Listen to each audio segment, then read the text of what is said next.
Namaskar. Namaskar, good morning, good day. This is June 7, 2020.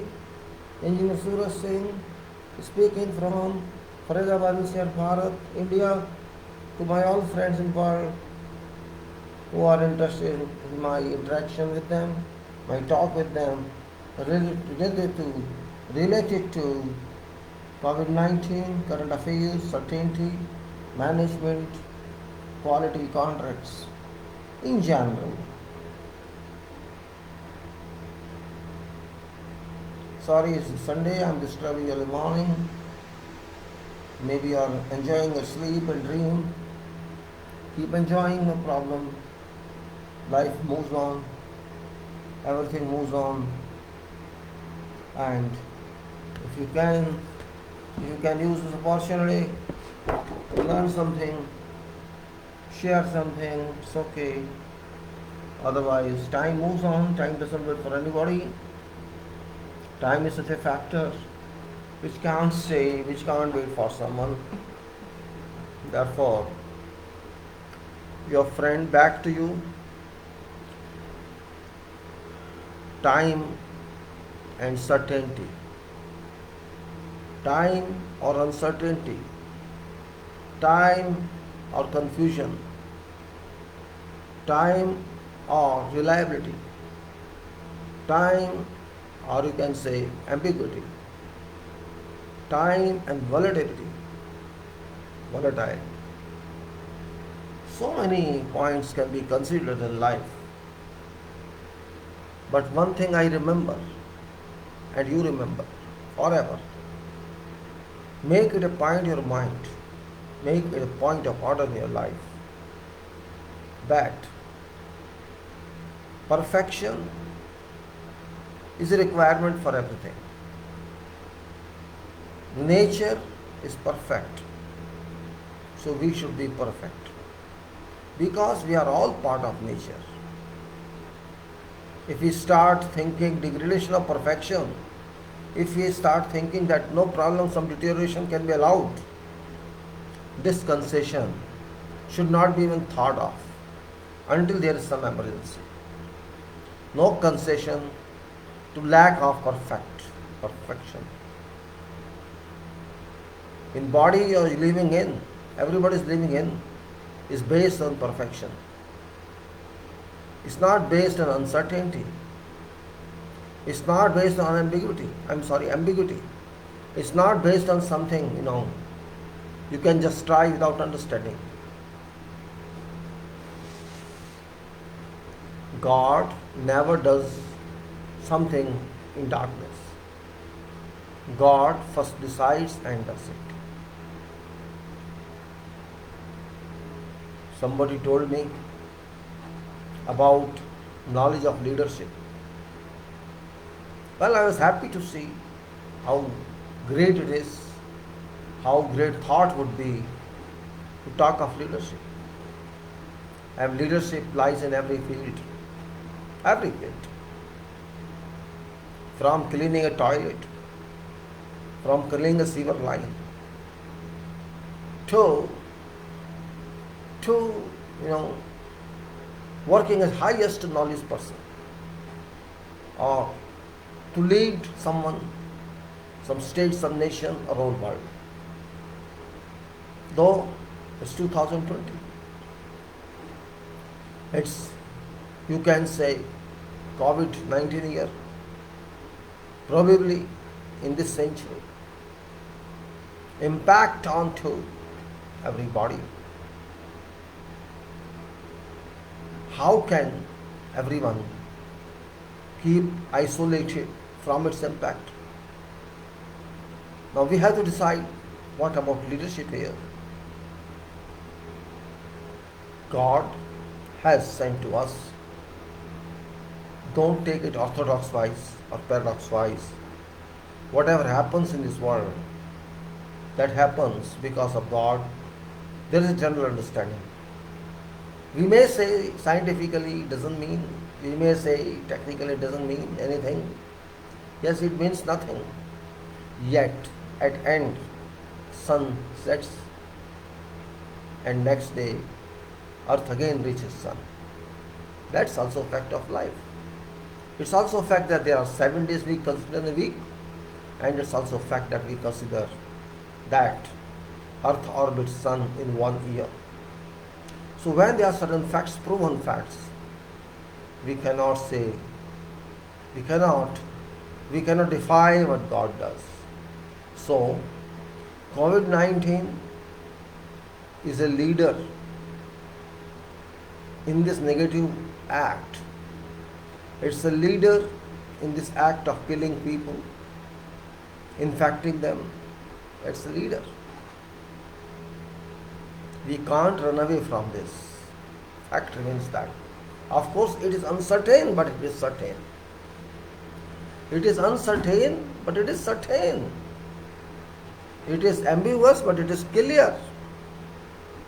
It is volatile, but it is functioning. It's perfectly functioning. There may be confusion. There may be misunderstanding. But facts are not deniable.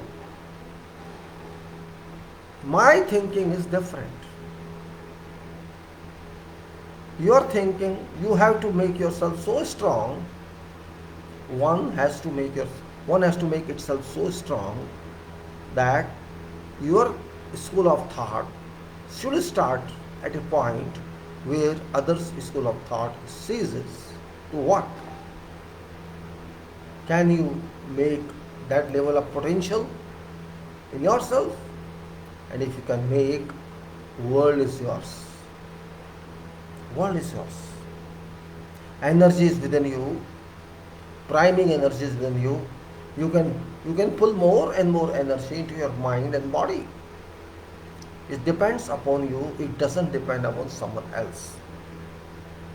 We cannot leave everything to performance of luck, because luck is also in one's hands to some extent.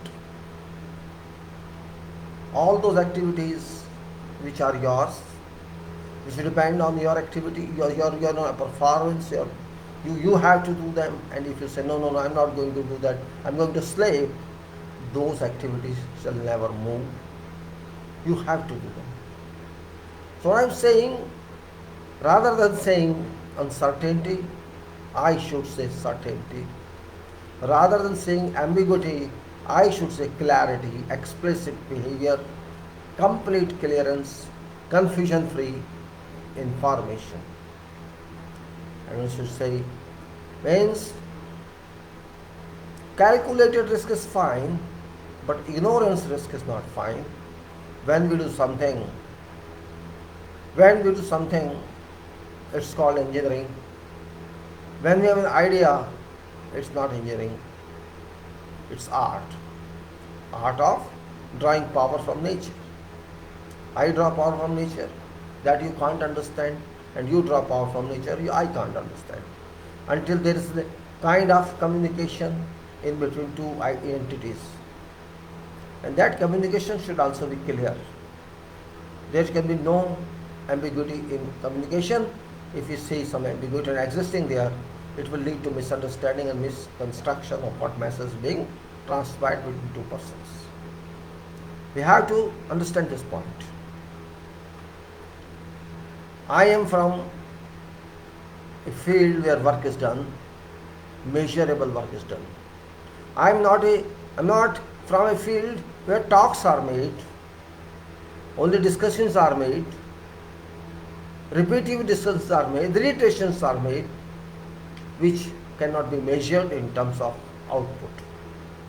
Yes, there can be contemplations, there can be debates, there can be conducted whatever you want to conduct. Presentations, imaginations, suggestions, whatever. And remember, a person who suggests something, advises something, based on nothing done by that person, that suggestion or advice is also hoax. A person who has experience on working something in life, that person if suggests something, that can be, you can say, to some level concrete solution.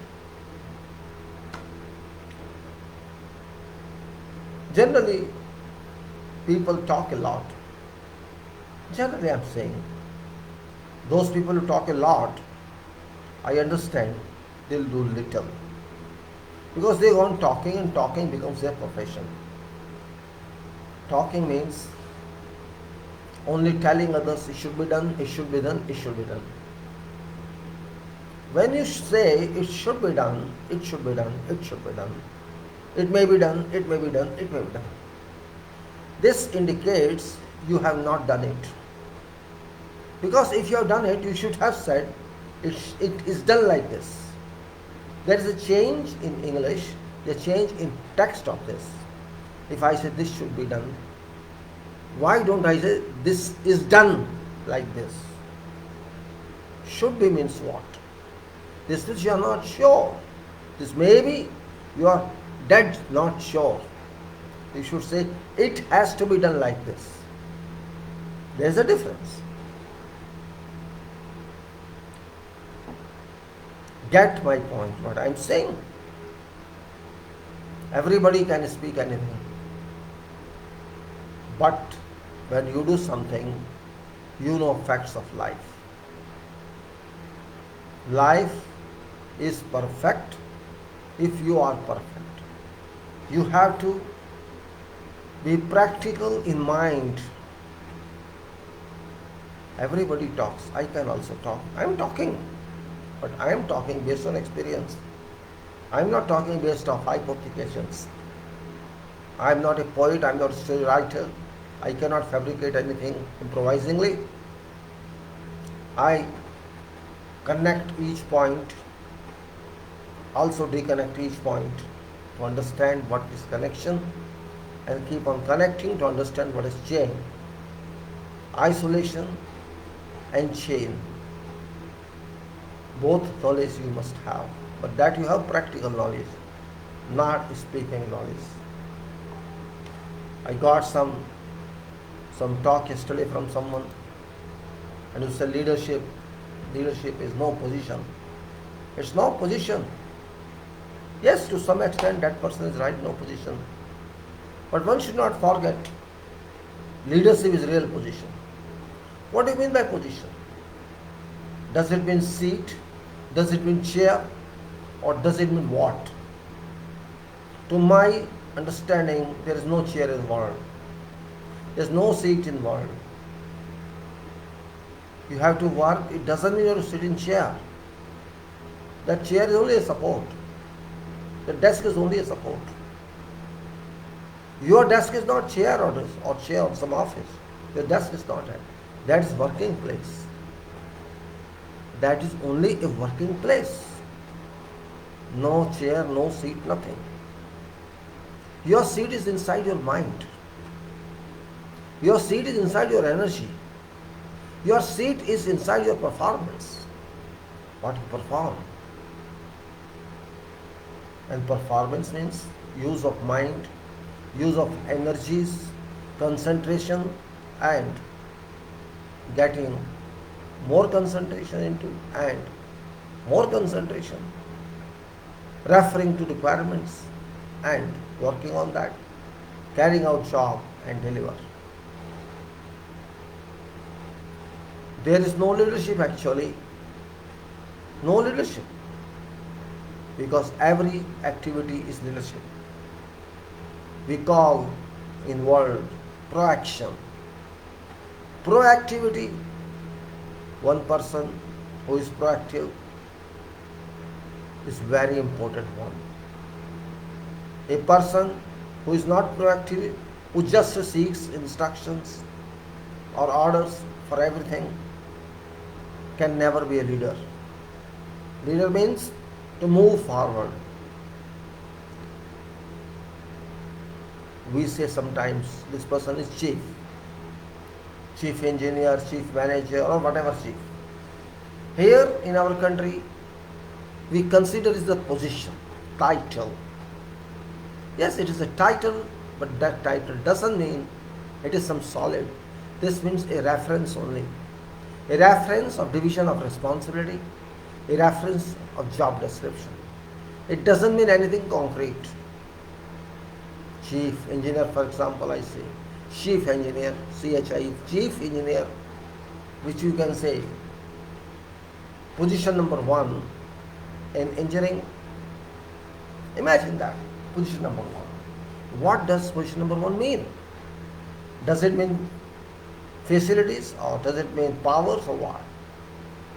Yes, there are certain powers given according to requirements, but basic meaning of chief is different.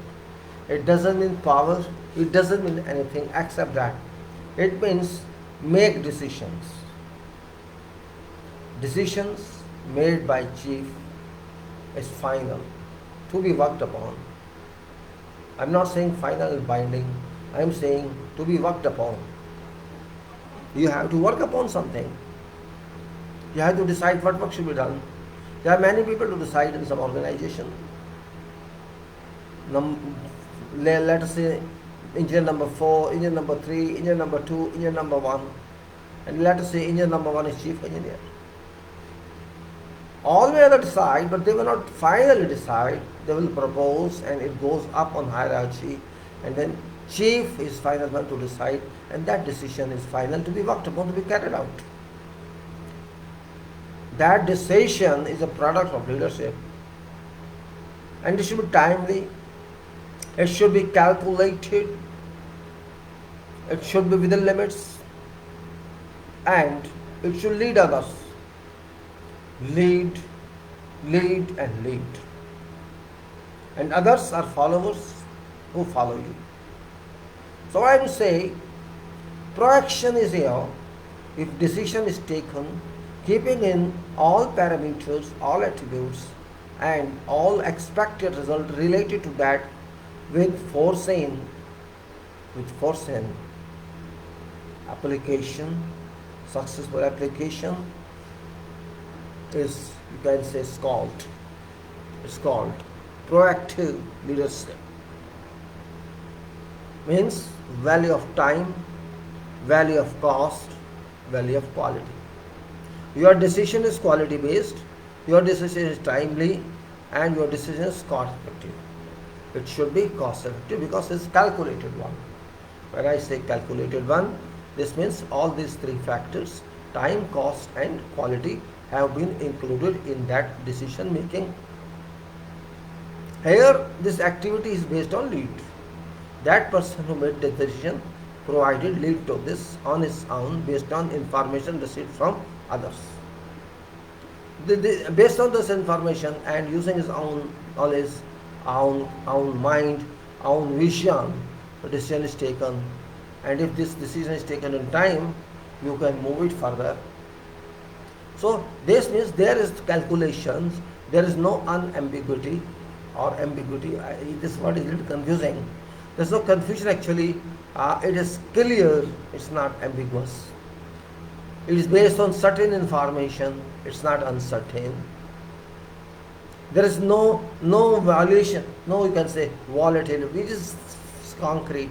It's based on perfection. It's based on real requirement. It's based on measured material. This uncertainty doesn't exist here, volatility doesn't exist here, and confusion or ambiguity doesn't exist here. You can say it's based on complete communications and complete information and complete this. So in engineering field we call it solid information. If we don't use this in engineering field, we lose something. Yes, these points, what we say, these points of ambiguity, of uncertainty, of volatility, all these can apply in, say, case of current problem involved, that's COVID-19. You may say that there is nothing concrete answer. There is no answer, no response from anyone involved that what is all about. People don't know anything about this, so you can say it's completely uncertain, it's completely unknown, you may say it can't be relied upon, and we have to, which way we have to deal with this is uncertain, unknown. Here it applies. It applies in such situation or in those situations when we do marketing. We don't know what's market, what's going on in market, assumptions, and you can say you expect something, you may expect not, all that happens. That is commercial. Yes, as far as commercial is concerned, as far as non-engineering is concerned, I say non-engineering because engineering is always solid. Remember, if we say someone is engineer and if someone is officer, there's a difference. Engineering world demands something. It doesn't depend on fictions. Engineering is opposite to fiction. Engineering versus fiction. Engineering is solid, fiction is imaginary. Engineering is world, fiction is imagination. Fiction is like a poem, it's like a story, but engineering is not that. So there's a difference in leadership in engineering field or in other fields. Engineering does not move without any basis. Engineering cannot move on its own until it is given complete feedback. So engineering is difficult. In fact, you have to prove it, you have to move it, and you have to deliver it. So leadership in engineering is completely different. It is, you can say, reliable leadership. In other fields, imaginary leadership. There is no reliability. There is no end to talk, there is no end to debates. You can go on talking without delivering anything. In engineering, you need not talk so much, you just deliver it. Your work shall talk. Your activities do talk. Your design does talk, and your plan does talk. Your quality system talks, your safety system talks. That is engineering. Name itself is engineering, which indicates that this is genius field, not story field, not imaginary field. Yes, there is imagination at one point when engineering doesn't start, and that imagination is vision. Vision is something. When people say you have to dream, but I don't say you have to dream. There's nothing to dream in vision, because dream itself is perfect. Because dream itself is perfect, there can be, I can't say that you can say, but I said I don't know what happened. Sorry, it's a problem in my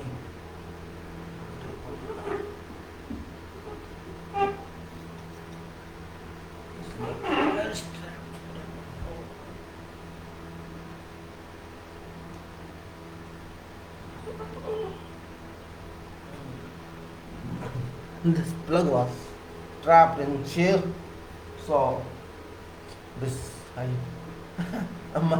mobile was not charging actually. Now it's charging. Okay, no problem. Sometimes carelessness. It's an accident now, safety accident. If I just pull it, it will be broken. Well, sometimes you have to bear all this. So my leadership statement is different. Engineer has to produce. Engineer working in whatever field, whatever branch of engineering requires to produce something. And this production means not production in physical form. This production means first is visionary production. That I say vision. This vision is not dream. Those who say dream, no, this is not dream. When there is vision, is opposite to dream. In dream, there is no basis. But if you take it as basis, then you have to understand dream. You have to understand dream. You have to analyze dream. And if you are able to analyze dream, if you can understand the dream, if it's clear to you, exclusively talking to you, if dream talks to you, dear gentle, I am this one, this is my drawing, this is my property, I can do this. If dream tells you that, if you can thoroughly understand dream, it's no more dream. It's no more imagination. It's no more imagination coming and going off. And once it goes off, you forget that. When dream comes like that, where you get information, it may not be in one time, it may take many times. Example, you get something now, you forget after that, next morning you remember. Again you think of that 2-3 times in whole day, and up to many days, it will give you perfect answer one day. Because every day you are questioning your dream, you are questioning why I saw this, what was the reason behind that, why it should be that or it should be that, maybe it could be that, could be that. When many questions are created in your mind, those questions shall be answered by same scenario of dream, and so many answers coming in together means it gives you a perfect answer in totality of all these answers, and that's actually called vision. Vision. When you say view makes vision. We say view it. What is difference between view and vision? It's same. View means you are physically viewing it. You can also see mentally. You can also view mentally. And viewing mentally, even your eyes are closed, it's called vision, that's vision. Sometimes if you have experience in your life, which I experienced very well, if you are neither sleeping nor awake, your eyes are, maybe your eyes are open, but you are thinking somewhere else, you are lost somewhere mentally, and then by chance, it's a moment, for a moment even, or for a few seconds or few minutes, you get a kind of, fumes on your head. You feel there's some fumes without any temperature on you, like yellow color, green color, or like that. That is actually connection of your mind to neither solid state nor to water state, not to liquid state. That connection is universal connection, which is feeding in your mind, which feeds in your mind something, some information which you may not understand that time, but it's automatically programmed and put into your mind, and this file shall unzoom one time, you get answer. So my vision is that view mentally, it's not dream, it's engineering pre-design. It's engineering preliminary design, you can say, even before thinking of that. That pre-design shall certainly go to paper somewhere, or in your mind it will remain, and you will apply it suddenly when opportunity comes. Opportunity you pull, and suddenly that dream came to your mind, or that vision came to your mind, because it's for you. Visions don't come otherwise. If you view something like this, it means it is for you. Certainly it is for you, otherwise it would not have come to you. No way. It's your property, it's your assignment being given to you, though there is no assignment physically, but it is going to come to you sometime. And it's asking you, be ready for that, be prepared for that, study for this. You are going to face this problem in future, and such information comes many times. Such information sometimes, and we don't understand that time, but we remember. We were so brilliant, we write something on that, or we keep it somewhere, or we do some work on that. For example, making some drawing or something, or writing something, and keeping it somewhere, because you don't know what to do about it. Okay, I do something like that. For example, by chance I make some drawing, some sketch or some vision, some drawing, okay, but there's no meaning of that at that time. I can't use it because there's no need of this. But remember, one day comes when this is going to be useful. I don't say tomorrow or day after tomorrow.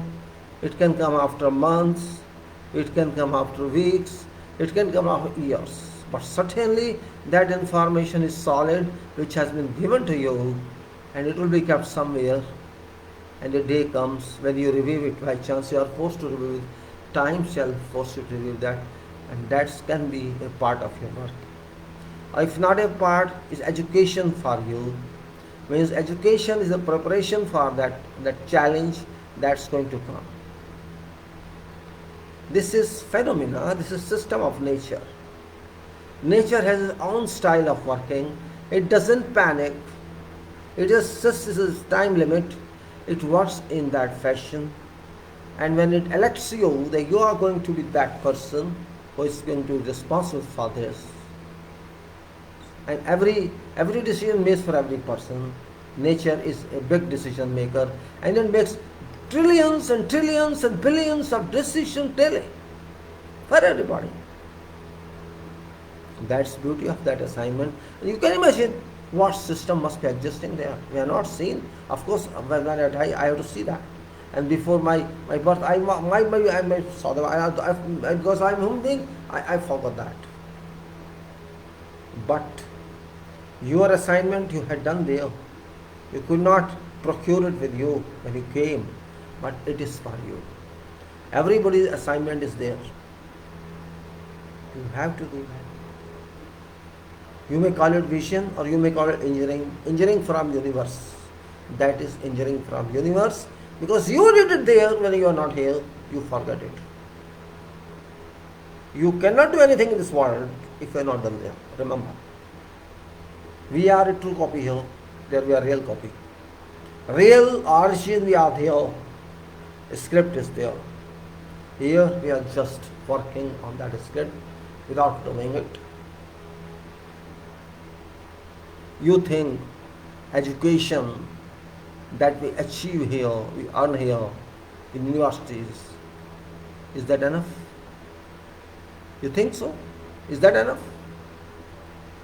Not at all. This is only guide. Education which we earn or achieve here, whatever degree level, doesn't matter. It doesn't give you intellect. This system does not give you intellect. It gives you a door only. It gives you action of your mind. Your mind was not that active when you got into your school or university, but it energizes by feeding in information into this, and you are being active. And remember, you never are asked to pass it 100%. You are passed only 1/3 or half, and you are approved. And you feel that I have got it. But fact is, you have not got it, because you got only half, you didn't get half. So half is that. But gate is ready for you. Okay, you can work here in this field, that's purpose of education. But don't forget, this 4-year education, 6-year education is not total education. Your school education, your other education, and your pre-birth education. Most important I consider is pre-birth education. Unfortunately, we people in this world, when we join Earth, we become very powerful. We think we are. We think we are everything. We have mind, we can study, we are smart. That diluted thought enters our mind, which always obstructs our development. You remember that child is born, child can't speak, A child expresses his opinions, expresses what's watching. Child doesn't know, nobody teaches child how to smile, but child smiles. Nobody teaches child how to weep, but child cries. Child sees, child breathes. Because this is natural. Yes, natural. Is just smiling natural? Is crying natural? When child smiles, what does it mean? Child is feeling happy because of what you don't know, child knows. Child can't speak because his mechanism is not ready for speech, but child feels. Child tries to do like this, hold me, hold me, hold me, but can't say. There is a restriction to his body, but child knows from where it came, where it was before. Child has knowledge, he can't tell you. That knowledge is important. If you have knowledge here in this world, in this birth, this knowledge cannot help you. Until you become a chain. People say sometimes, you might have noticed that this person is extraordinary. We say one extraordinary or outstanding or remarkable. Did you ever see some person who has never been to college, never been to university, never been to school, very intelligent,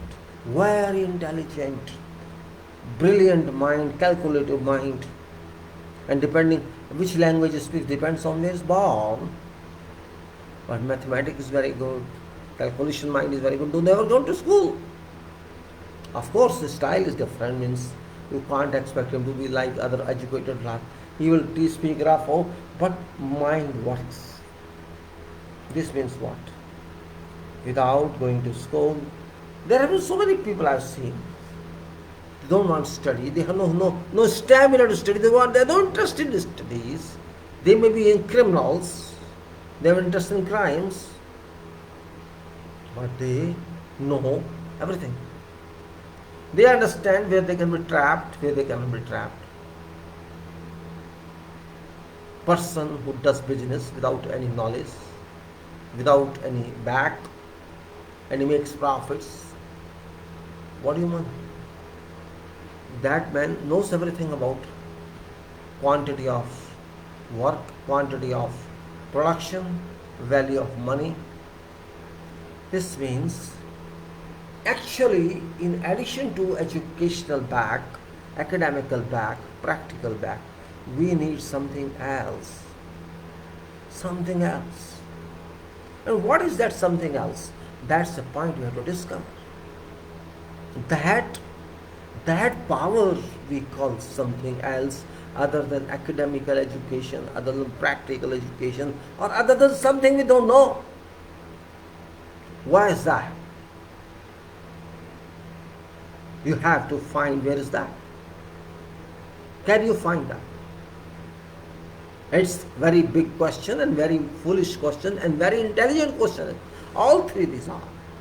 Because you may say, it's talking. What is talking? We don't understand. Because it's not calculated, it's talking some imaginary or talking like, no. I am talking hidden inside you. There is a talent inside you which no one can train on. You have to train it, you have to develop yourself to that talent. You have to extract out that talent from your inside mind. When you bring out that talent, you can do something specific, special, only that can be done by you, by no one else. Because that is your letter patent, that is your copyright. You are exponent of that. I am calling exponent of that, not degree, no invention, exponent. Imponent and exponent. When it's inside you, it's imponent. Your property. When you try it out on something so that it can be communicated for that purpose, either to explain to others in clear, explicit form, or to write something so that it can be successfully communicated to others. This point is just like some, you may say it's imagination, but no, it's not imagination. Just now I'm giving a clarification on this. There are 50 students in a class, engineering student or medical student or whatever field you can say, all field and technique, 50 or 25. Teacher is same for all, lectures are same for all, syllabus is same for all, and you can say approximately attitude is also same. That's why they are there. Yes, somebody listens to 100%, somebody attends class 100%, and somebody attends maybe 90%, somebody attends maybe 50%, but generally 70-80% is demand for appearing in examination. This means they should be approximately same, variation of 10-15% in knowledge, maybe some skips class someday due to immaturity. But these all students in same class may be getting 70% marks, some getting 80% marks. Marks is also not big range. But if you go and see after they pass out and they perform in their life, in same position or same equivalent titles or equivalent responsibility, you can't find them equally successful or equally unsuccessful or equally moving in that power. You will find every case different. Every case different.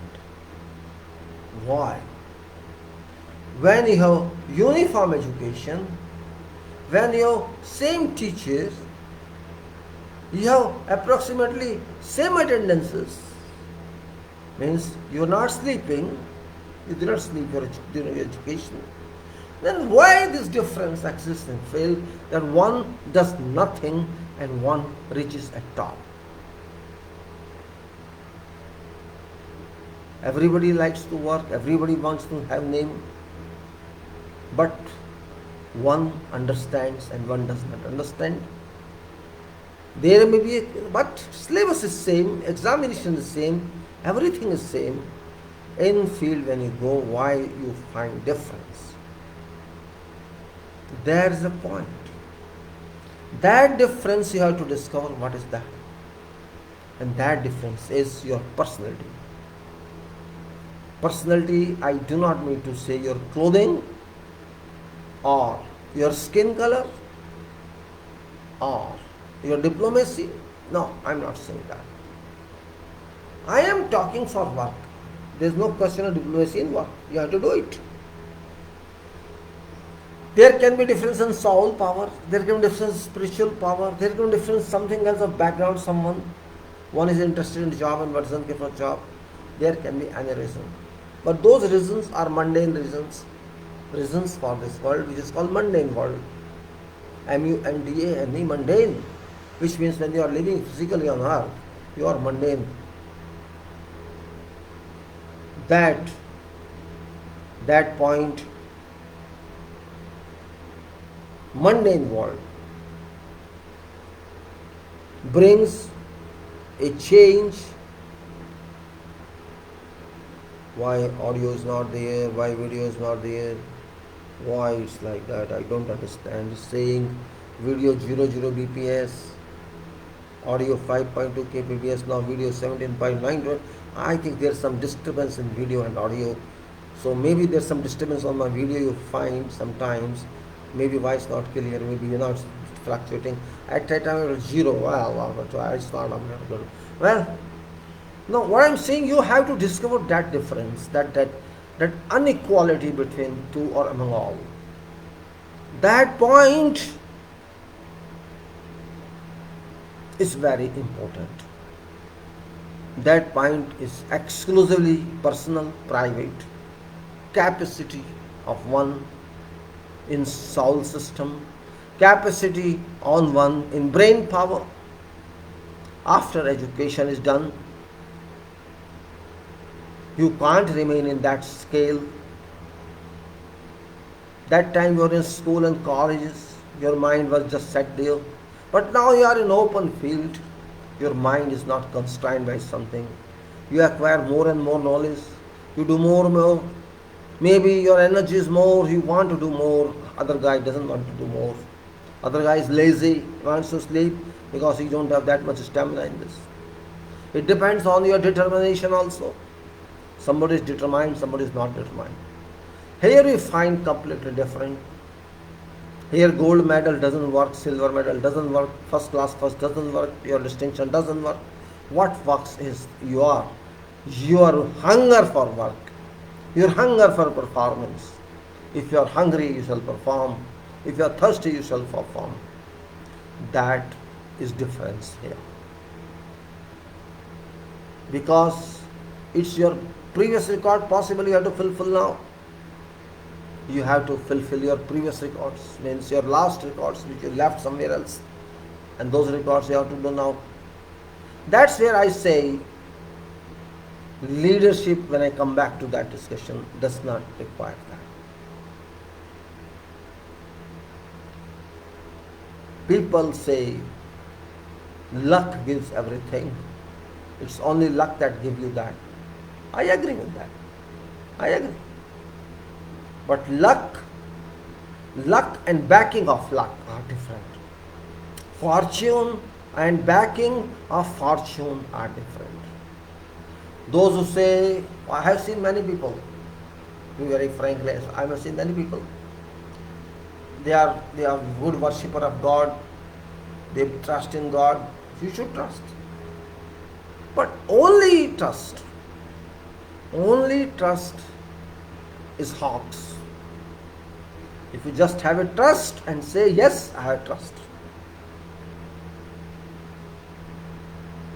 you have trust in God, you must have trust in you also. What happens? Until you are successful in your life, in your performance, you are not very concerned. But if time comes when sometimes you are not successful, repetitively you are not successful, you start crying. Then you say at one time, okay, no problem, God will take care. No problem, God will take care. God will look after my problems. That's right. God is already looking after your problems. That's why you are working. God is already looking after you. That's why you are working and you are healthy, you are here. It's God only that is giving you, that's with you. No one can move without God. That's also true. But when you are not getting results according to your desire, this does not mean that you are a failure. Doesn't mean that. God doesn't say you are failure. Failure or success is not every time with you. Failure is no word in this world, and success also is no word in this world. These are all, you can say, Hawks terms. Failure or success, this is only relative measurement. This is not original measurement. Original measurement is different. Its valuation is related to something. Related to something. How your mind works, how your mind performs. There may be 1,000 pages in a book, and you are going for examination on that book. There may be too much in that book. But when your examination paper comes, there are only few questions. You can say not even 2% or 1% part of that book you studied. So you are going to be improvising and answering those questions which are set in paper. If you think you have studied those or you are clear of those questions, certainly you will write answer. It happens. Sometimes half questions you know, half don't know. Sometimes you know all questions, and sometimes you do not even know one or two questions. But you studied, you forgot, you could not, immediately cannot do that. You cannot measure your education with your performance. Performance is completely different. Performance is perfect. Performance is perfect. This is no trial. There's no trial in that. Performance is thorough. It works for you, and therefore it is thorough. It's reliable. Again I am saying reliable. It is safe, it is serving, and it is long term. It's long term over.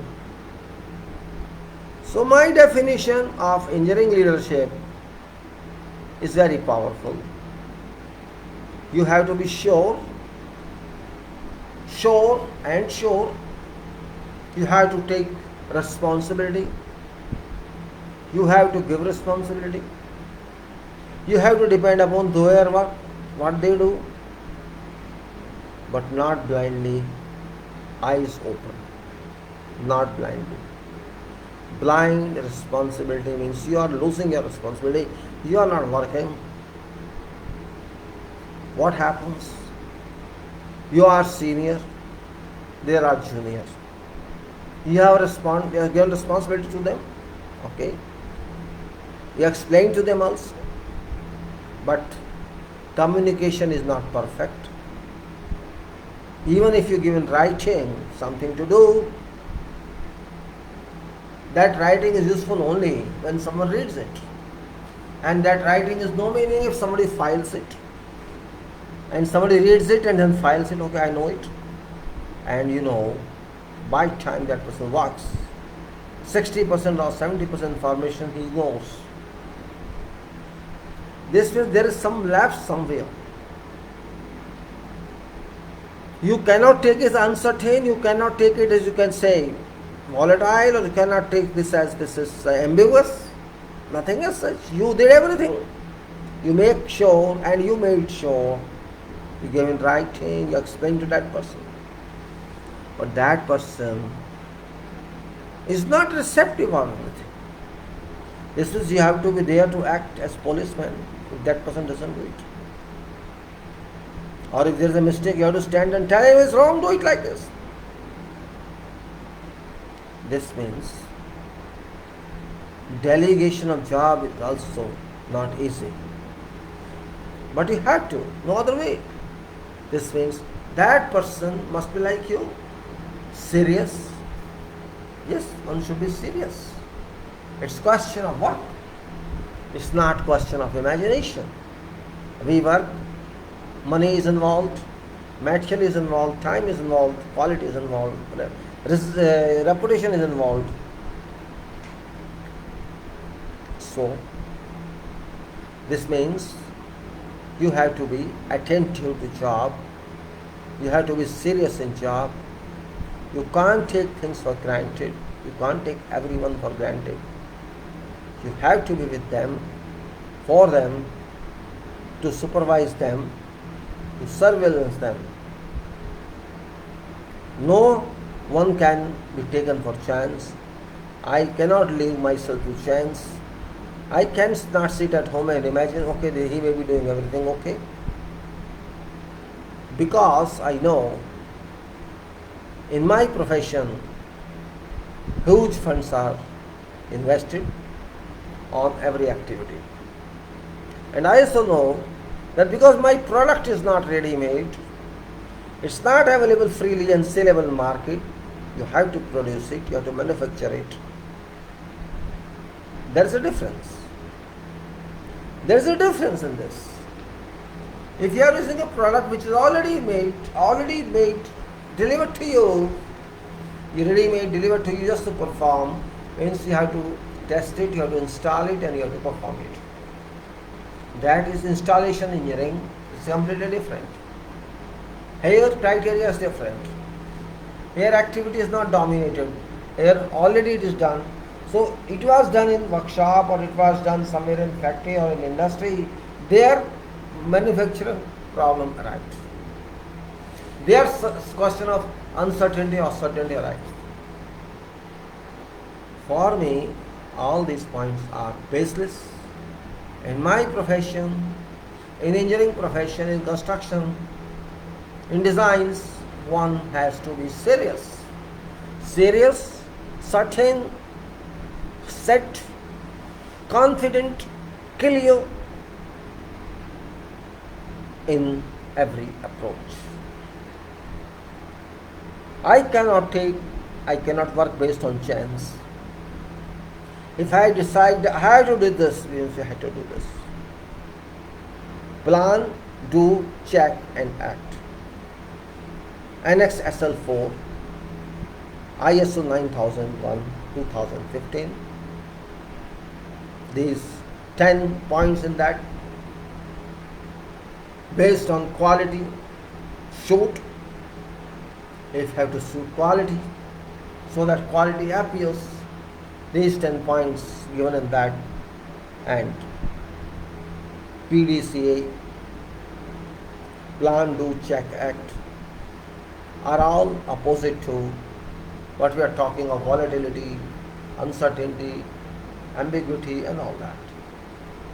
Can't be. Requirement is requirement, work is work, attention is attention, performance is performance, seriousness is seriousness. Seriousness doesn't mean keep your face like this. This is not seriousness. Your face can be smiling, your face can be laughing, you can be dancing, you can be walking, or you can be in rest mode. All this do not tell you are not serious. Means it's our understanding of seriousness. What is seriousness? Very common sense say, if you say, what is serious after all? S-E-R-I-O-U-S, serious. And what is S-E-R-I-A-L? S-E-R-I-A-L, serial. Now what's the difference between these two? One is serial, one is serious. Both are same. How? There are 10 activities, say, in something, and without you complete those 10 activities, you can't do that job. It is incomplete.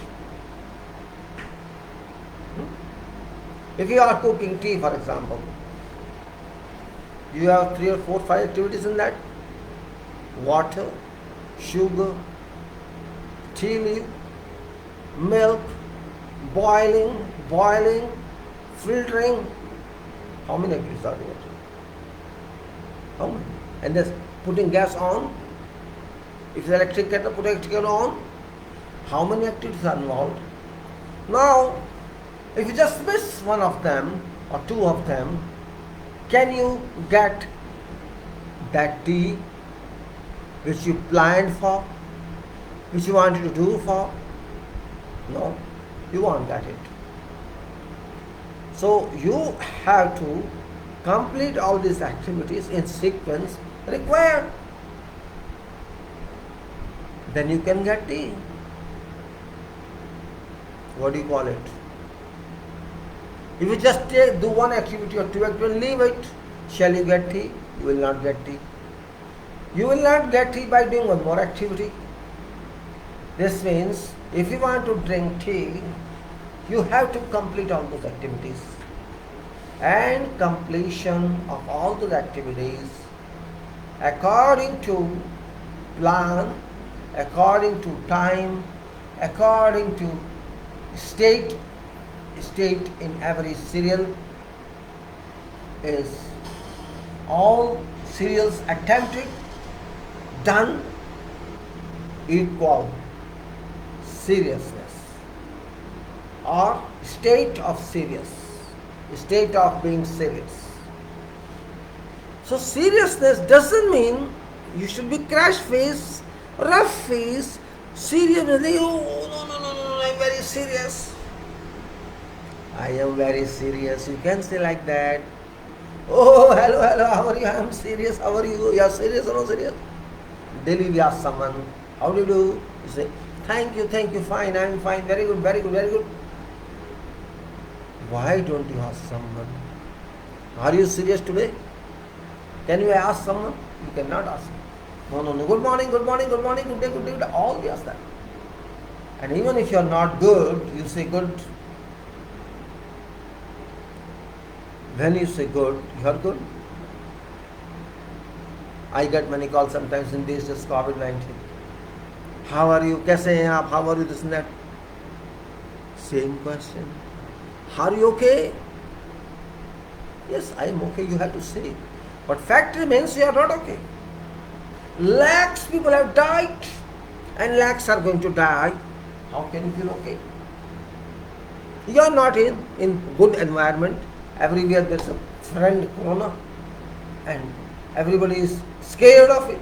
How can be good? How can be fine? How can be? But we say, yes, I'm enjoying. I'm in my home. I'm okay, fine. Everything is okay. You are in home. You are not fine. This means you are not free. You are forced to in home, or you have to stay in home for protection. This means you are not happy. You cannot walk freely. You cannot do what you want to do. So you are not happy. But you say, yes, I'm happy.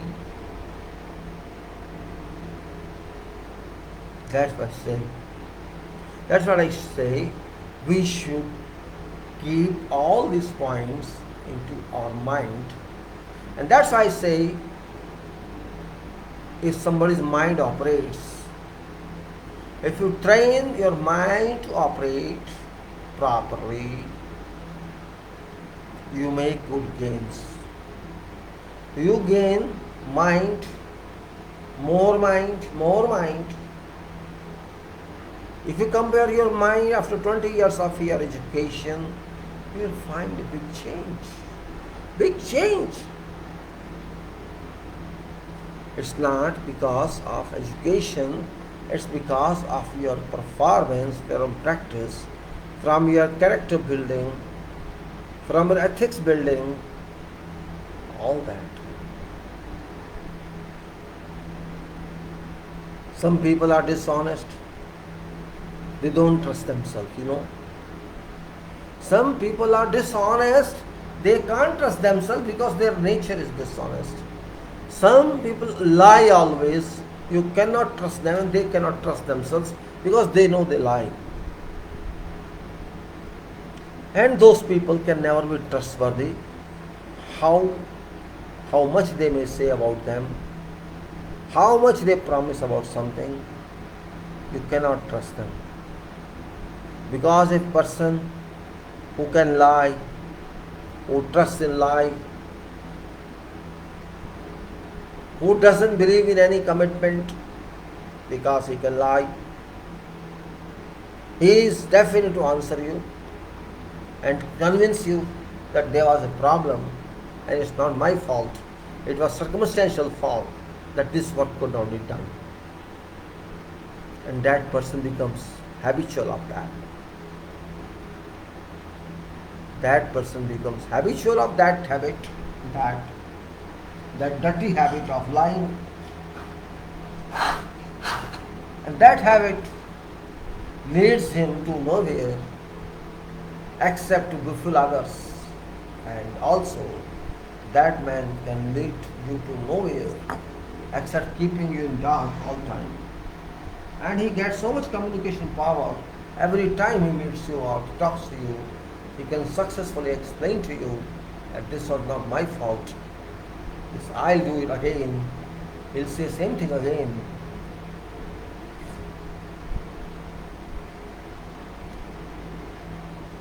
And because that person never tried, he never could understand what he had to do because he didn't try.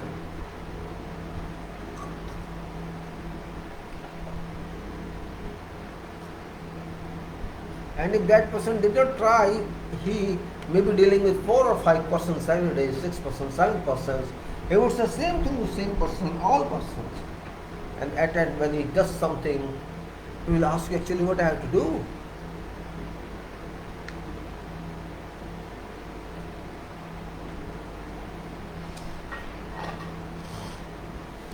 When he is forced to do, you force him to do. And when he says, okay, now there is no other way I have to do, that time person knows actually nothing what to do. And that person either escapes or comes to you, tell me what I have to do. It will shock you. It will shock you. And there are such persons everywhere. Everywhere, in every country, in all professions. Everywhere. You have to search them who they are. They would be always with you as if they are your well-wishers. They are well-wishers. They are very serious about you. They will take money also from you.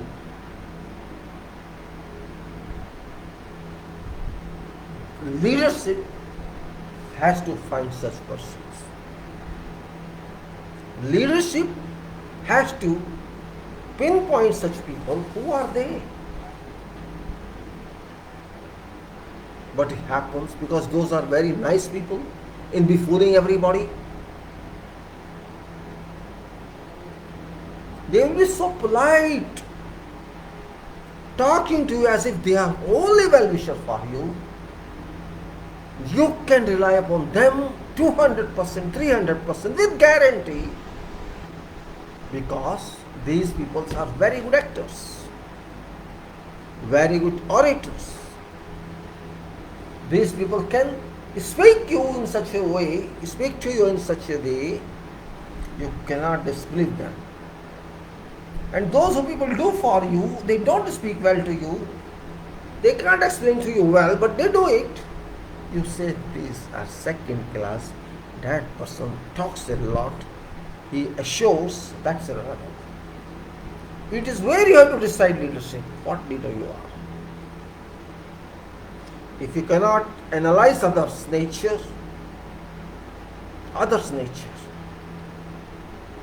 you cannot analyze anything. Just like you analyze a problem, you have analyzed every person.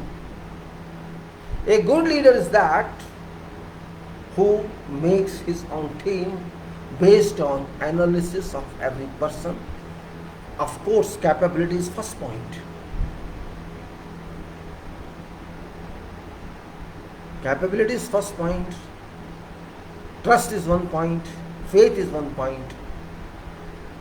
Reliability is also a point. Big point. Every brilliant cannot be good and every deaf cannot be bad. Both are there. But remember, you are required to use people for your work. So you have to use them.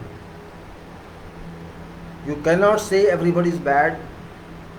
Management says that even if a person who is unable to do something in his position you are appointed for, he may be in some other position. Probably you have to try that person for few places, few positions, and then see that where that person fits in. So leadership is not simply a definition. If somebody says define leadership, you can't define that, because leadership actually has got no definition. What does it mean actually? Why we call leadership? That's a question in itself. It's not physical definition. Leadership doesn't mean physical definition. Leadership doesn't mean you are an elected person. Leadership doesn't mean you have faith of others. No. People may trust you, people may not trust you. People may have faith in you, people may have no faith in you. Trust or faith doesn't give answer to be a good leader. Leadership is a continuity. Continuity of performance, continuity of advancement, continuity of success everywhere. Success means seriousness. It takes time to be a leader, because you have to lead yourself first. Leader, if cannot lead self, you cannot call him a leader. Lead yourself find answers to problem yourself. If you solve your problems yourself, you are certainly a leader. If you can solve your problems yourself, if you can move yourself, others shall move with you. If you can't move yourself, others cannot move with you. You preach to them, you instruct them, but you don't ask them again what you did for that, or you forgot it. That person should not come to you, have done this. If that person is also a leader for your replacement in future, you just try what is your position there. Leadership must develop further leadership. Leadership must check everything, and leadership must not check everything. Both are there. If you think you have trained your people to meet current requirement, future requirement, after knowing that they are honest, they are sincere, what they say they do, they don't lie, they don't, give you confusion, they just do not talk but work. 3 or 4 points that you have to fix, or you see everybody cannot be according to you, that's also true. But you have to train people, that's also a quality of leadership. You are training yourself, you are so competent, you train yourself and you upgrade yourself by acquiring knowledge, by acquiring whatever is possibility, by dealing with people, by handling circumstances, or whatever work you are successful in, you are going to end results. This means you are acquiring more and more. You are getting up in that work. This is also your duty to train your subordinates, because they are your subordinates, they are working for you. If you train them, they will work better for you. They will save time and they will save money, they will save, they will find more methods. So it will benefit your leadership. So you can extend that leadership to them in part from time to time. You delegate them your job momentarily to ensure that they know what to do. So leadership is a wide field where confidence building, trust building, management building is required. Leadership is that. Lead a ship of lead plus ship. So leadership. Technical decisions. I am not talking of political leadership, not at all. I am talking of leadership in profession. Profession of engineering is very difficult. It's very difficult, and also it's very not difficult. I am saying very not difficult. I am saying not very difficult. Very not difficult. When I say difficult or not difficult, if you understand it well, I am not saying theoretical understanding. I am saying total understanding. You are clear in concept of theory. You are clear in concept of doing it practically, keeping in the parameters like cost, time, quality, communication, resources, etc. It makes you a good leader for your own. See, there are 2 types of leadership. One leadership is for your own, and one leadership is for others. To lead others, you can lead others only when you lead yourself. If you can't lead yourself, you can never be leader, remember. If I lead myself, it is called proaction. Proaction means you need not any direction from someone to act. You decide yourself after watching what to do. And when you are not going to take direction, you decide yourself. You keep on working on that and you finish your job much better than others. Because you are deciding what I have to do. And if you are good in that, you are a self-mover in that case. So what leadership says? That you have to move self. When you move self, you find your way yourself. You decide your route yourself. There is no one to ask you as far as you are right. That is leadership. You have to live with your team. You have to build your team. You have to train your team. You have to gradually train them to your level. And even if you are not there for a few days, you fall sick, or you go on somewhere else, or even you quit. Those people must work for you in your absence. If that you can do, you are a leader. Leader doesn't mean success only. Leader means lead everywhere. For success, for failure. Failure is a part of success. That point we know.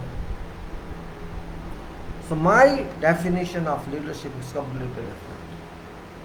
Engineering leadership is solid leadership, is hard-working leadership, is smart leadership.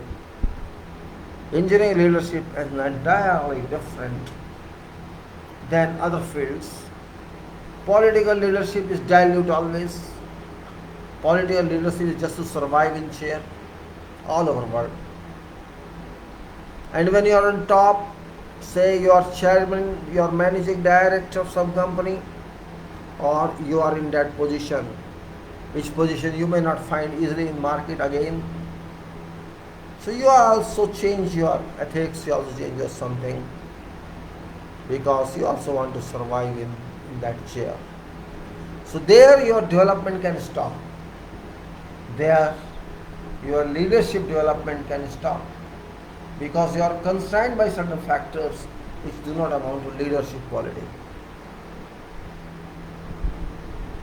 And you have to survive in that for years to come, because after all you have to live with your family, and as managing director you cannot go and apply in some other company, probably keeping in view your presence here and people know you. That happens. So my leadership contemplation is like that. So I don't believe in uncertainty, I can say. I don't believe in ambiguity, I can say.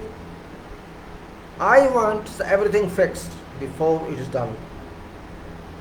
Everything should be fixed, clearly decided, without any doubt. From design to delivery.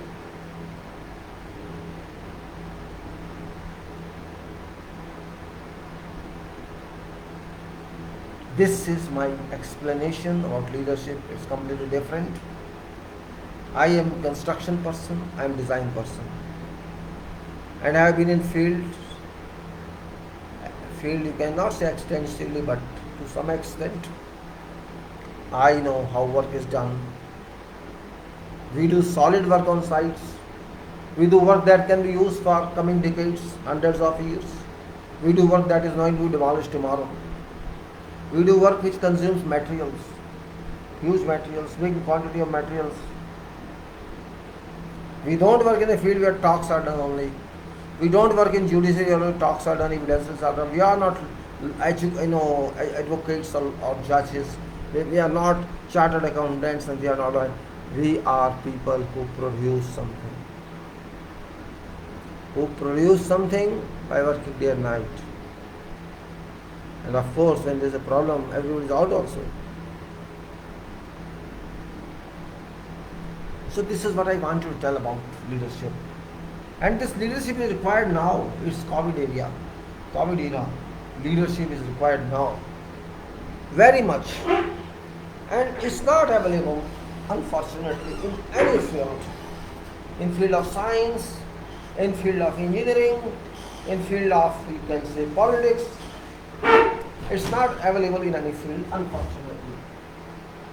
It's not available. And that's drawback of this. That's drawback of what I'm saying. So who can generate it? That's the question. Yeah.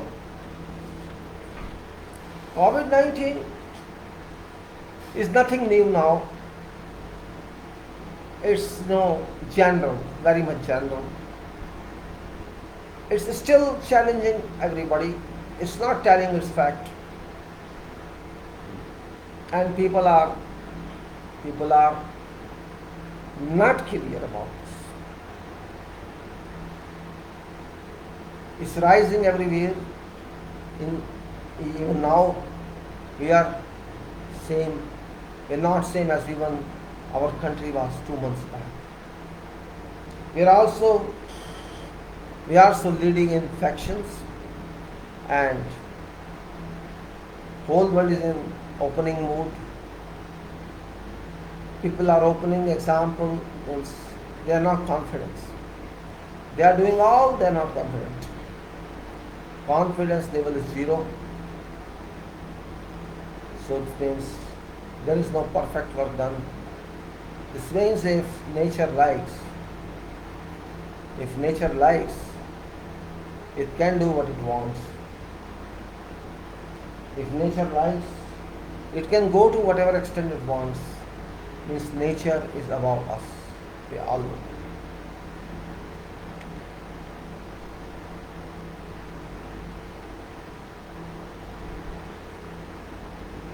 थोड़ा सा हिंदी में बोल देता हूँ उनके लिए जो कुछ शायद ना समझ पाए। हम बात लीडरशिप की कर रहे हैं, नेतागिरी की कर रहे हैं, काम में नेतागिरी, कर्म में, इंजीनियरिंग में। देखिए, हम लोग जिसको एक आम व्यक्ति नेता समझता है, नॉन इंजीनियर्स जो नेतागिरी की बात कर रहे हैं, मुझे कुछ पसंद नहीं आ रहा। मैं विरोध नहीं कर रहा उनका। मैंने कल देखा कुछ कोई वेबिनार, जो बात कर रहे हैं लीडरशिप की, मेरी समझ नहीं आ रहा है। शायद मैं गलत हो सकता हूँ, मेरा नेचर ऐसा है जीत बहस करने का, लेकिन सच्चाई तो है। हम इंजीनियरिंग करते हैं, बहुत मेहनत करनी पड़ती है उसमें, और उसको बनाने में बहुत मेहनत करनी पड़ती है। जो हम डिजाइन करते हैं उसमें क्या क्या सोचना पड़ता है हम भी नहीं जानते। क्या सोचना पड़ता है, क्यों सोचना पड़ता है, हम भी नहीं जानते। लेकिन जो भी इंफॉर्मेशन है उसको हम इम्प्लीमेंट करते हैं। अब रही बात लीडरशिप की, आप जब कोई काम कर रहे हैं, पक्का काम कर रहे हैं, इसमें पैसा लग रहा है, टाइम लग रहा है, जो एक बार होने के बाद दोबारा नहीं हो सकता है, काफी पैसा चला जाता है उसमें।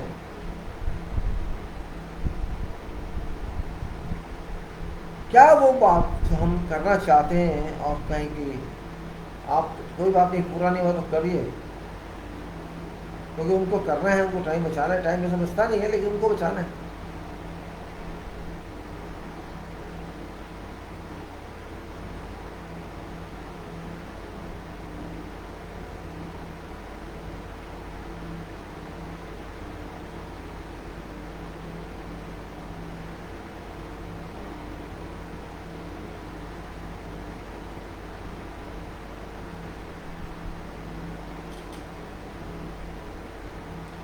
सच्चाई तो यह है कि हमें काम करके देना है, हम मना नहीं कर सकते, और काम सही करके देना है। मैटेरियल हमारे पास है, काम करने वाले लोग हमारे पास है, सब कुछ हमारे पास है, फिर भी हम कोशिश करना नहीं चाहते।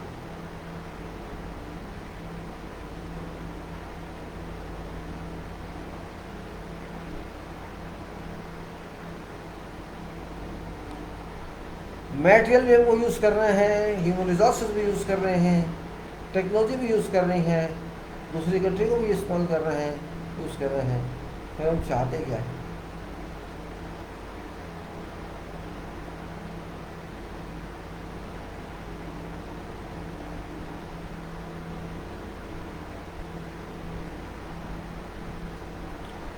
अगर कोई कहता है कि हम बस लीडर हैं, हम करके दिखा देंगे, कैसे भी करके दिखा देंगे।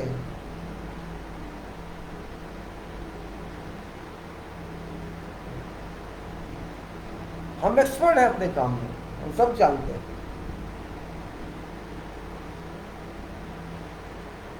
नहीं जी, आप नहीं।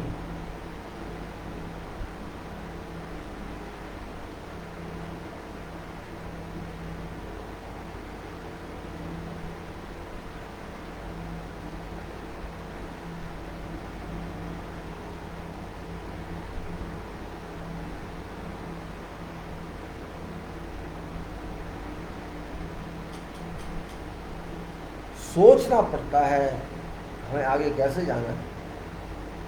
खाली किसी कह देने से ये नहीं हुआ तो ये कर दो, वो नहीं हुआ तो ये कर दो, ऐसा नहीं होता।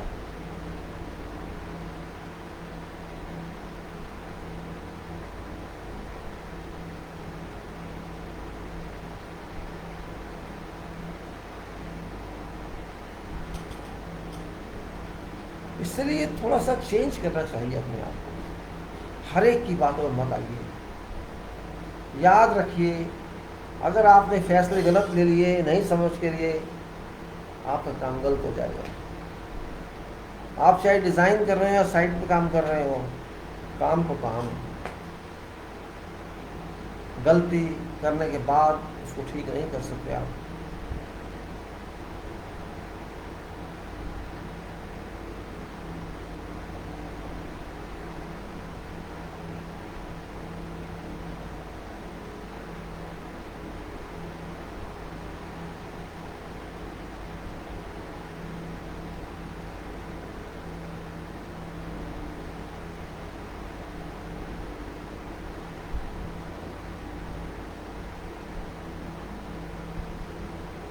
Therefore, my leadership is different.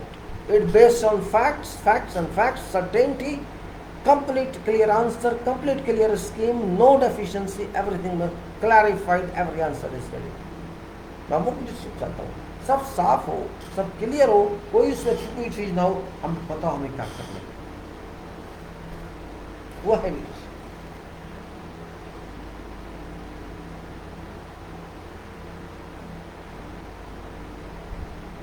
बिना लीडरशिप हम आगे नहीं चल सकते। इसका मतलब हमको खुद भी लीडर बनना है। लीडर का मतलब पॉलिटिकल लीडर नहीं है, अपने आप का लीडर, अपने आप आगे चलाने का लीडर।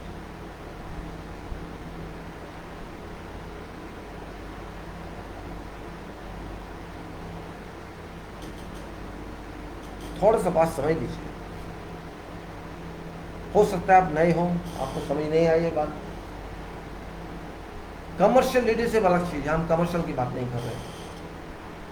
हम बात कर रहे हैं technical leadership, engineering leadership. Engineering में जो गलत है वो गलत है, जो सही है वो सही है।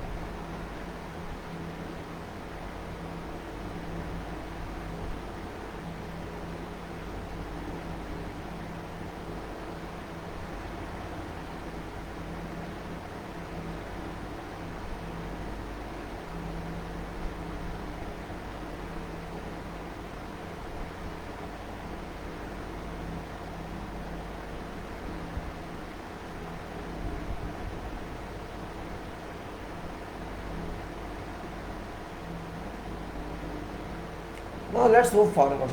बहुत हो गया लीडरशिप। आपको समझना है तो सच्चाई समझिए, ख्याल नहीं,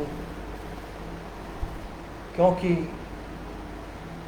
इंजीनियर का काम इतना आसान नहीं है जितना लोग समझते हैं।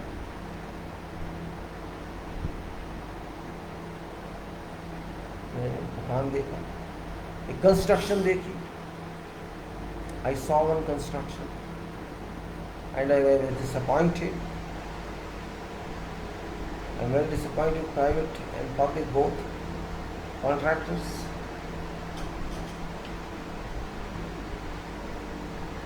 कब तक आप छुपाएंगे अपने आप को? One day you have to accept that you are someone.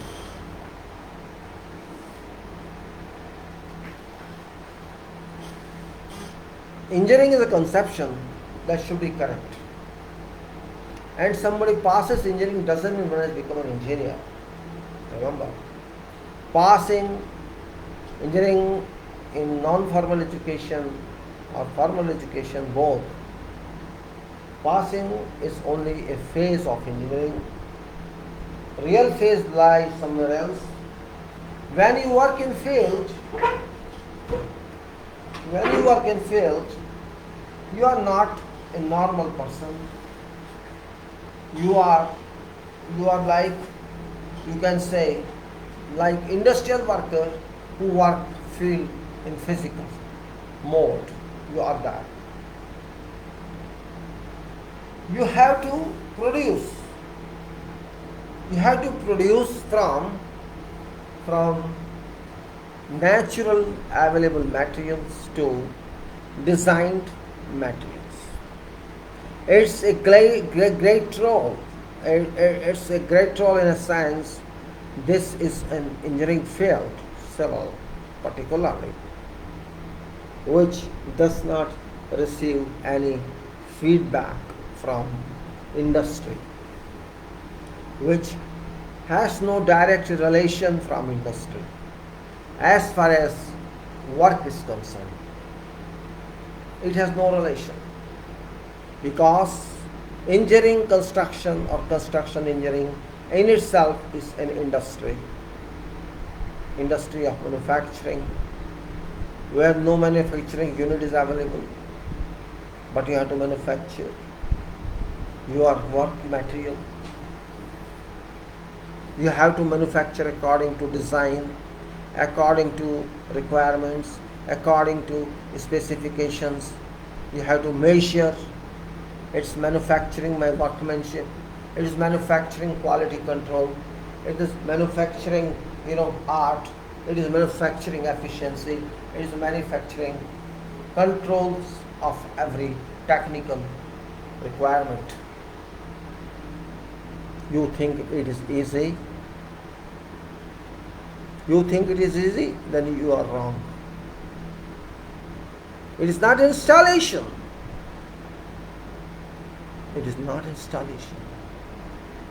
It's not only commissioning.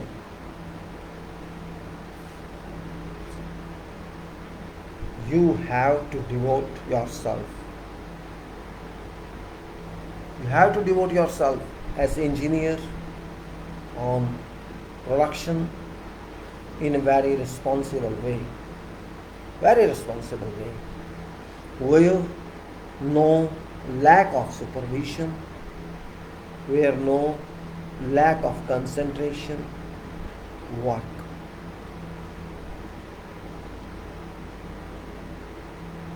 You have to control your resources. You have to control your work, and you have to plan your work.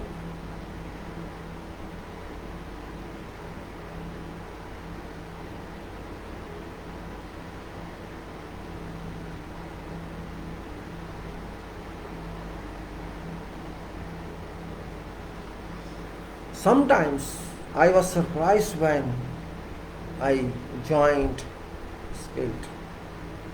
I didn't know what to do. I didn't know. I joined organization in government, municipalities or authorities,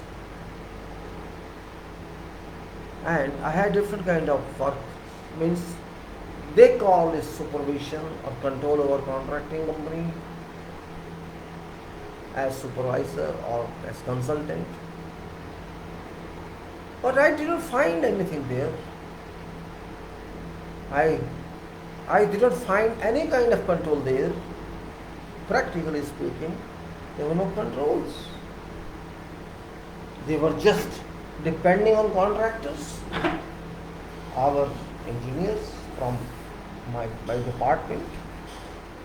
So I got no chance to learn. I even didn't know what I was required to do. Nobody teaches anybody. But I did something myself. What I had to do, I was told you check everything in your assignment. When I started checking, people were crying. I started checking, they were crying. Before also, I talked about this, but 1 or 2 minutes talking doesn't make a difference. So I think to talk again about this, that kind of my experience when I was just not even 20. I just joined that. I think it was in 75, yes, it was 75, year 75, and I remember month of July or June or that. Means a budding person. I was not even a fully graduate that time. Not even, I'm just diploma. I passed my civil engineering diploma in 1974 from Delhi. From Kashmir Polytechnic, my college was and institution was, and this was Board of Technical Education Delhi, which was responsible for diploma education. And in fact, I didn't know what was diploma. I didn't know that.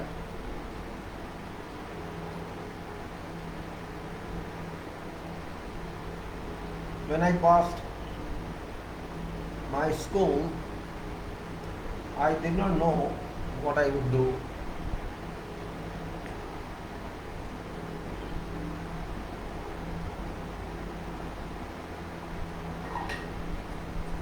Well, that is my history.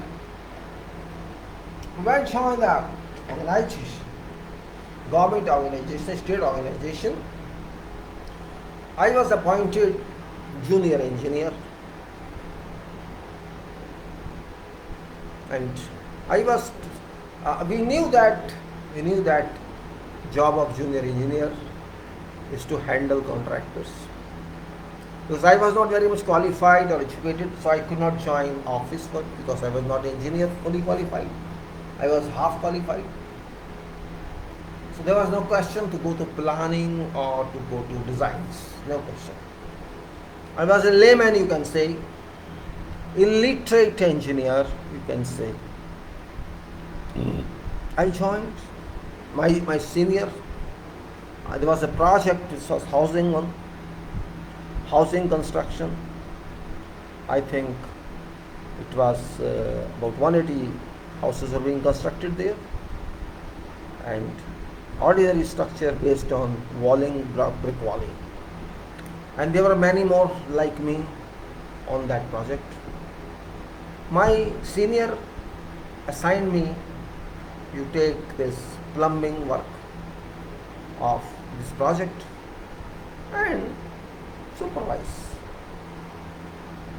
He told me, you check this, you check this, you check this. Means pipe is there, pipes are there, sewer pipe, water pipe. You check their specifications according to specification, they are not. Okay, this much. Just this little guidance was given to me, not more than that. I just started reading specifications of that project, and there used to be CPWD specifications in those days, I don't know now. So I started reading all those. Then I asked them that it requires some weight quality, diameter quality, means I have to ensure. So I want to see how to buy codes for this. So that was okay, go and buy codes. And I buy codes and started, okay, I want to weigh these pipes. Nobody was very serious about that. Okay, he's maybe thinking he's a new guy, let him enjoy like this, let him do this, what he's doing. Or it means what he will do is a new person, means he knows nothing probably. And we'll see how he handles. They took it to me very lightly, very lightly. As if I was redundant there. They just was to keep me busy. They wanted to keep me busy. Okay, I said fine, no problem. But I was serious. I was serious. They were not serious. I thought world is ideal, profession is ideal, everything is fine. I bought codes, came back, starting reading them and ensuring what they are doing is right or it's not right. I weighed all pipes, whatever is there in those times, sand cast iron pipes, stoneware pipes, cast iron pipes, lead joints, whatever was there. I started verifying properties, verifying the parameters according to codal requirement, and I discovered that these pipes were not having same properties mentioned in codes.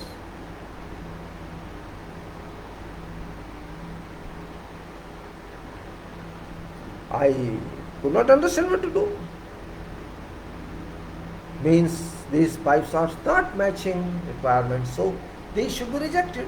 So simple. I started rejecting them. And when I started rejecting them, there was a problem with everyone. Problem with contractor, problem with our colleagues, problem with this contractor started crying at me, shouting me. No, he didn't say anything to me. I just kept on, when I used to cite, I wrote on them the site diary or register. I used to write in that whatever my comments were regarding pipe and regarding connections, regarding work on site, and there will be lead caulking in those joints, in plumbing pipes, so all that. And I also demanded plumber's license. Means I started confronting contractor at that time. But I noticed I was conflicting with contractor. But contractor was not conflicted. Actually, my seniors were conflicted. And this was a surprise for me.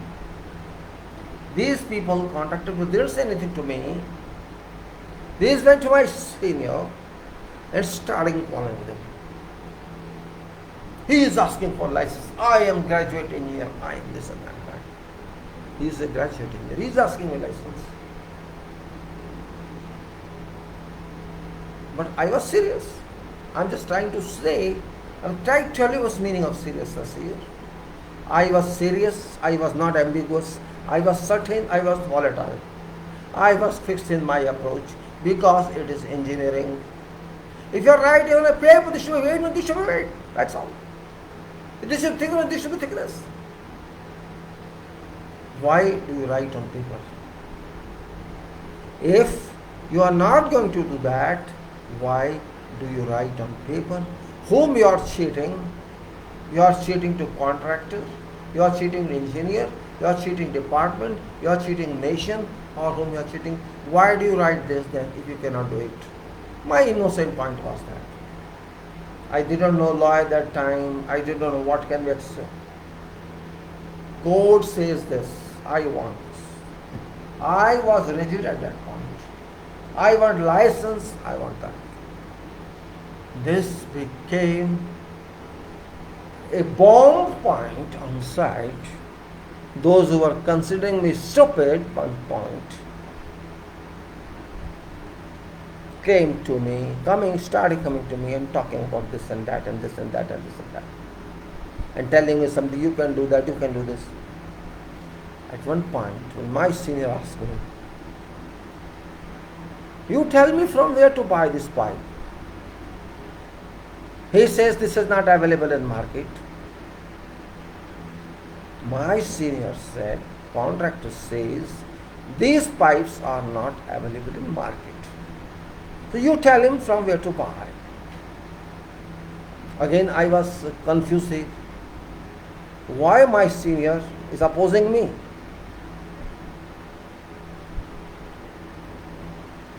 He was opposing me because he never thought that I can be serious. I told him it's his job. It's not my job. It is his tender he submitted tender. He accepted these specifications. So it's his job to find where these pipes are manufactured.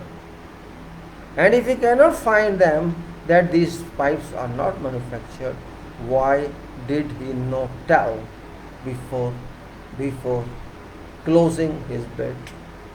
This point very common. I said to my senior. So my senior had no cross question to me. It's not my job. You told me check cosine. Okay, I told you this doesn't mean. What does it mean? It means he did not cooperate with me, my senior. No problem, don't cooperate. See, problem is if you are too clear in your approach, people hate you. So I did nothing. There was no support to me at that point from that organization.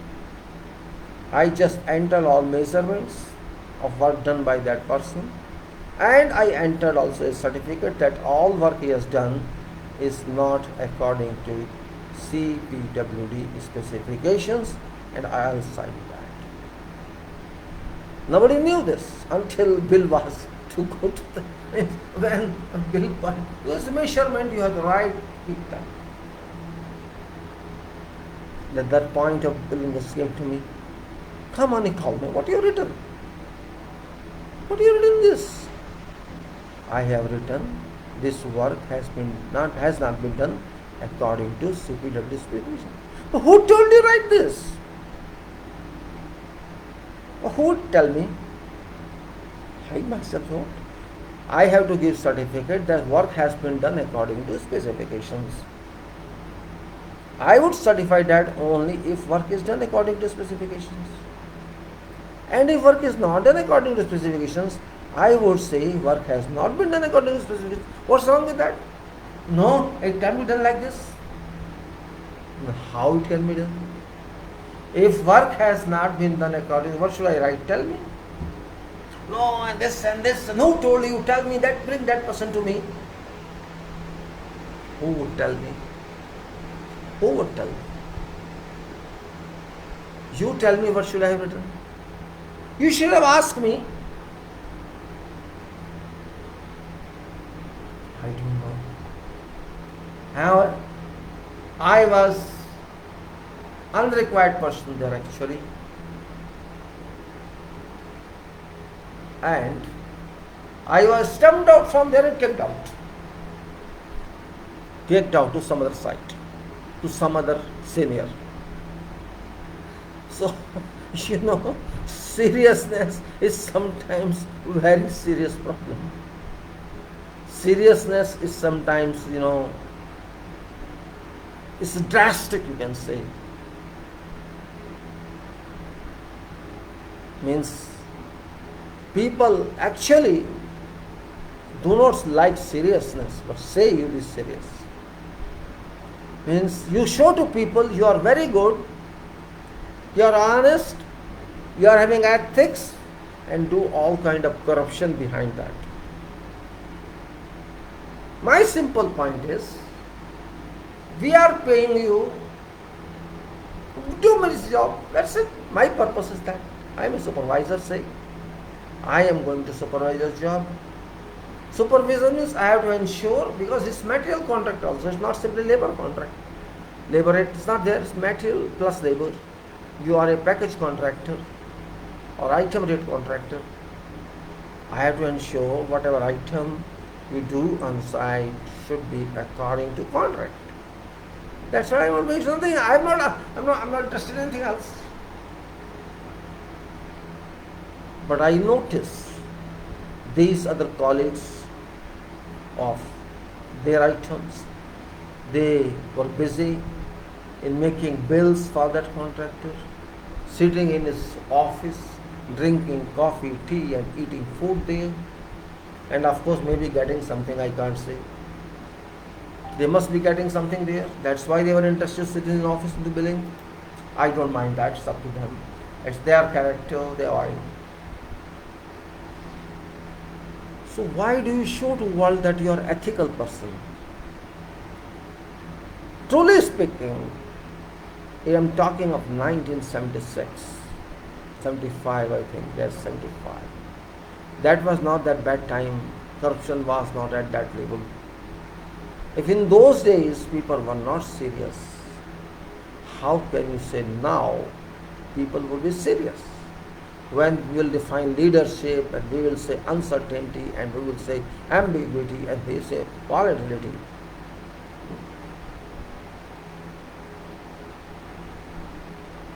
VU, I think CA, yes. But we have just created an environment around us which is actually fictitious. We are living in a fictitious environment, showing to others as if we are very brilliant. This is leadership, and this is this, and this is that, and that is this, and that is that. This is management, this is not management. Engineering is a complete management. Engineering is not MBA. It is much above MBA. In MBA, you just learn. In MBA or in management education, you just learn only, and that too commercial, not technical. But engineering is technical management. It's much more than commercial because it gives birth to commercial. Engineering management is father of management. It's father of commerce. If industry doesn't give anything, if engineering doesn't give delivery of production, what shall commerce do? Think of what shall commerce do? It's your resource, material. It's your machine. It's your workforce. It's your technology. It's your vision. It's your design. And all come to some answer, and that is production, that's product, that's delivery. Cannot be taken for granted. No way. So you have to understand leadership like that. I was surprised to see this title of that webinar. How could they talk this in public? Yes, there can be uncertainty in business. Indeed, I agree. There can be no reliability on daily commerce. There can be negotiations on everything. And negotiation means uncertainty. Negotiations mean ambiguity.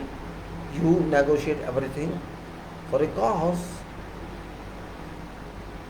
They may not say in writing, but there will be compromise everywhere. And that compromise constitutes uncertainty, that compromise constitutes ambiguity, and that compromise of volatility, and that compromises every crime.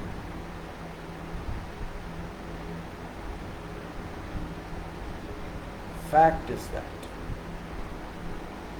And if you cannot understand this fact, you cannot understand anything. But remember, engineering is a fact-based discipline. It's not poem-based discipline. It's not just writing-based discipline. We write in engineering, but no imagination. We write facts.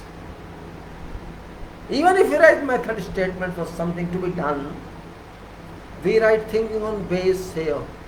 Yes, we did that here, or we can do here. What we can do, we can write. It is not fictitious. It is engineering. Work of mind by physics. Engineering is perfect. It's not dilute. It's not, you see, tolerance of meters in this. Yes, there is tolerance, but that is too small because of workmanship problem, because people's handling problem.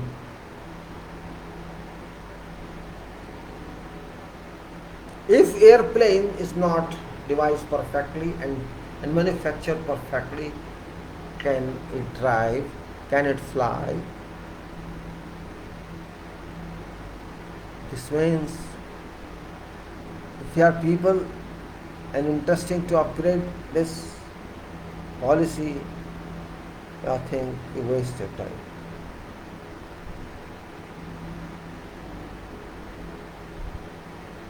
Therefore, I cannot want to explain for many hours. I can, but no use. When we are talking engineering, we are talking a solid world, not diluted world. Whatever engineering we do in civil or in other disciplines is completely solid, completely performable, not diluted one, not liquefied one, solidified concrete one.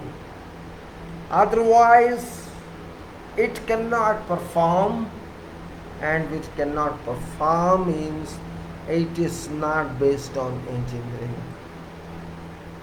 It is as simple as that.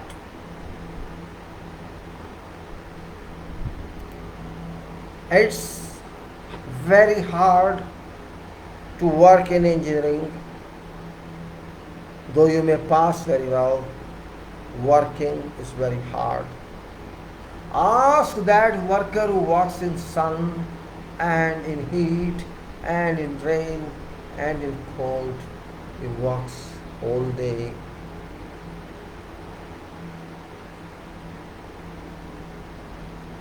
Not so easy, really, not so easy.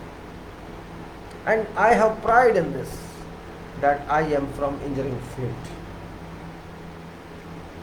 Youth or budding may not get this idea of engineering, but I know what is engineering.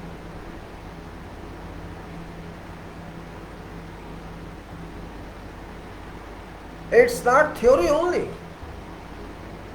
It's not theory of structure or theory of machines or theory of whatever else. It's theory as well as practical. It's theory as well as concentration. It's theory as well as working method. It's theory as well as practical clarifications. All count in engineering. We convert natural product to usable product. That is engineering. So just like engineering product is solid, engineering profession is solid. Engineering education is solid.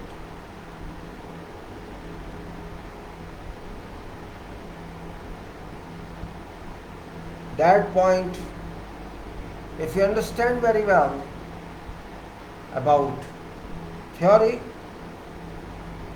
we shan't find any problem in engineering, because engineering is continuous.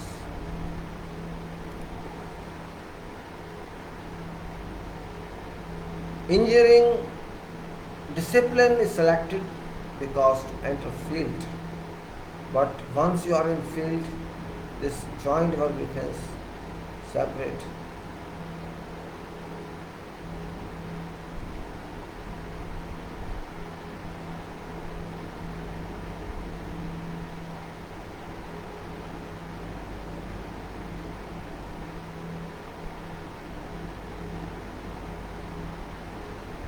Now we'll move forward to our practical engineering. I have talked about 2 hours for this. For your entertainment, you may say, leadership role in engineering, but also leadership role in associate engineering fields like contracts, because that is associated field, but very important field, without which engineering cannot move. That is contracts and contracts related field, that is disputes.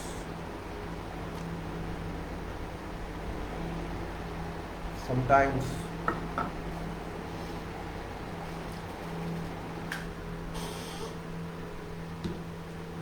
you know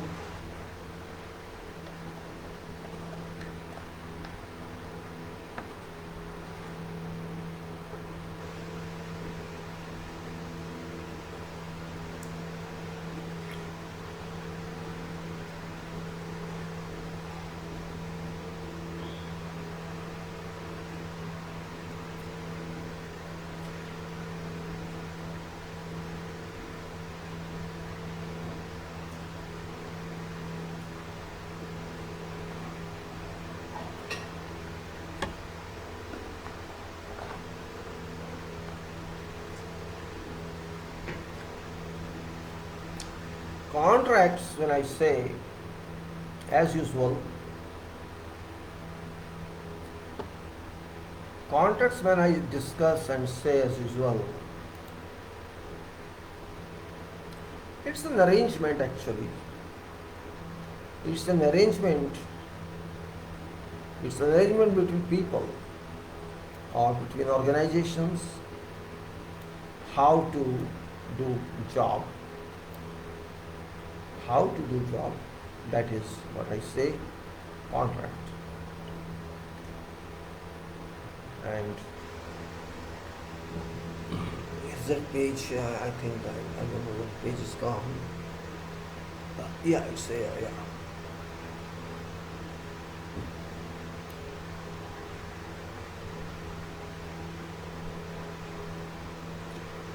In contract, I said, as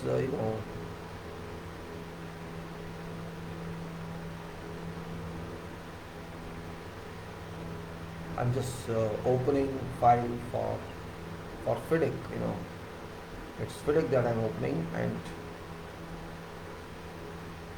I'm trying to go to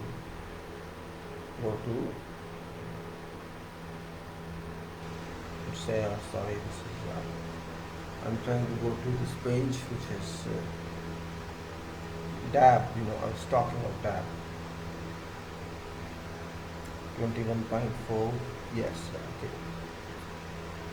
No, before discussing that, I just have a rewind of what you're talking of, and that rewinding is contract management.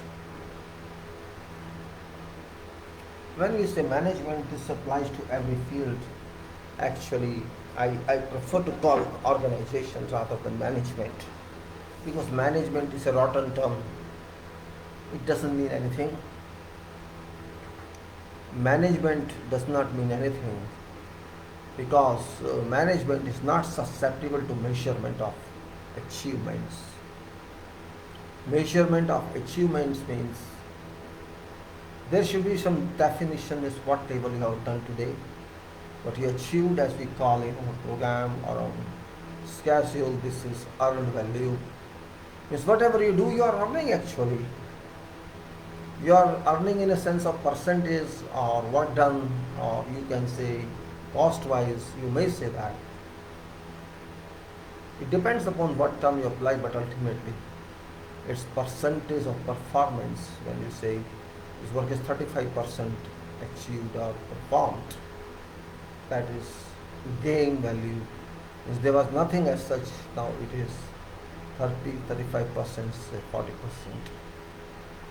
produced and delivered. That's called, performance attitude. So for me, performance is more important than management, because performance itself is a system actually. You can say system and above. There are many systems that do exist in our profession. All those systems are different, and whatever system we take up and we use that system, and the system is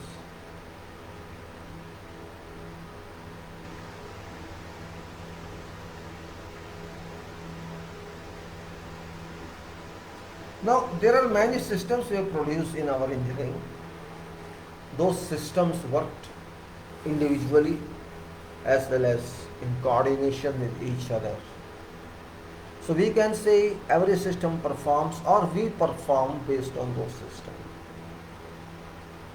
There are systems we devised for organizing our performance, and that performance means when these systems work together to, to do job for us involving ourselves. That system works and each system works.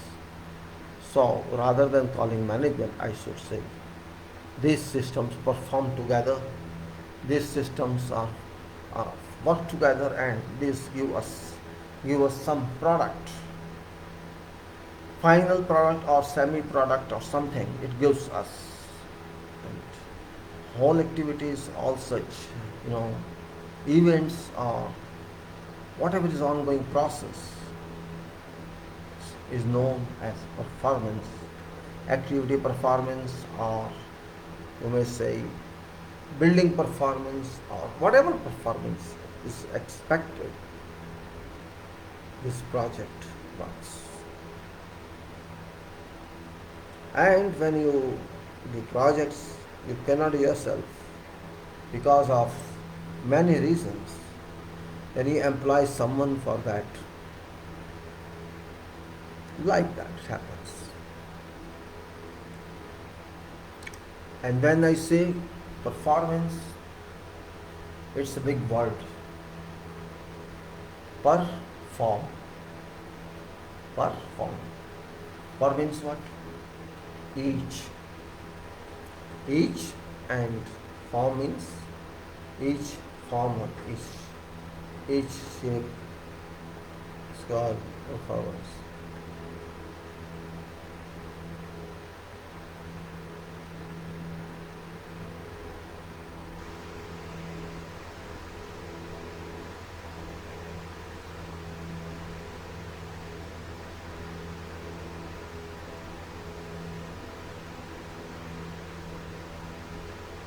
Now, when I say perform, let us say this is an isometric. You know isometric. Says this is top, this is front side, this is right side. Means you are going to see something in all directions. You are going to see elevations, plan, sections. You may also see understand that by isometric view or bird's eye view.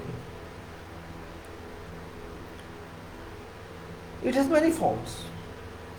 That isometric has got many forms. So is your project. When your project is only on papers, nothing has been done on front, practical front, where our forces, our workforce stay and work according to designs, and it's not done in one day. However fast your project may be, fast track you may call it, but it cannot be done in one day. I'm sometimes slipping my language. Don't worry about that.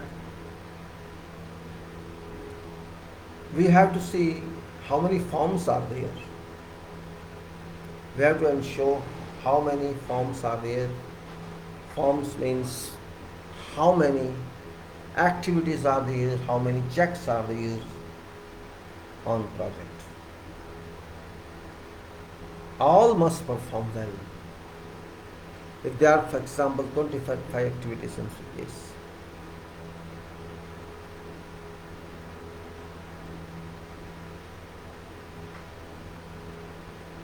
if you have say 25 or 30 or 40 or 50 forms or 100 forms to do on a project,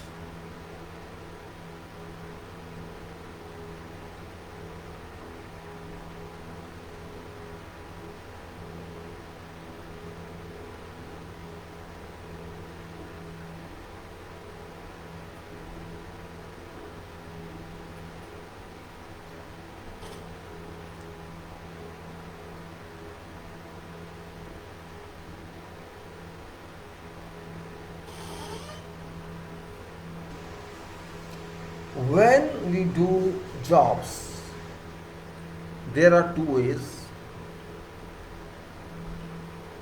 Either you do yourself.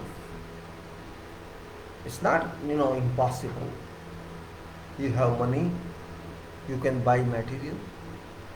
You have money, you can hire people and do job. So simple. You do yourself. Who is going to stop you? Nobody is going to stop you. But actually it doesn't happen. It does not happen. What happens is, practically speaking,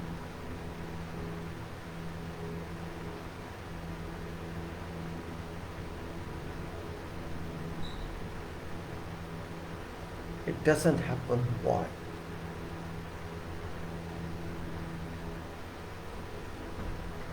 Or you cannot do it. Find someone who can do it. And you find someone who can do it. I think weather is turning bad. I think there is dust storm coming in.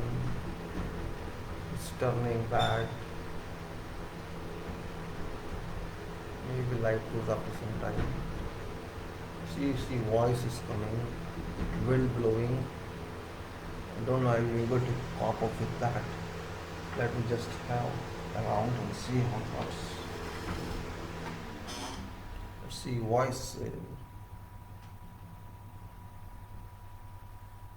Let's just open through window and see how it works. Let me just from the back coming. I'm about to see window working here. Just a minute, please.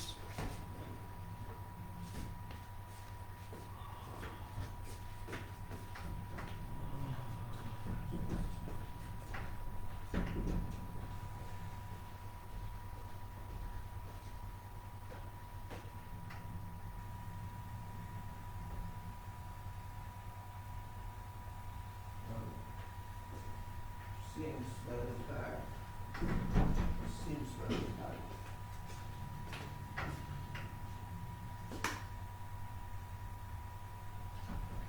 No, it won't be like that. Seems weather is bad.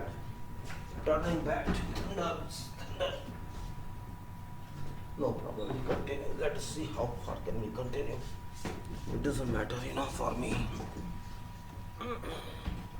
So no problem, dears. Let's continue. Let us see how can we go move further.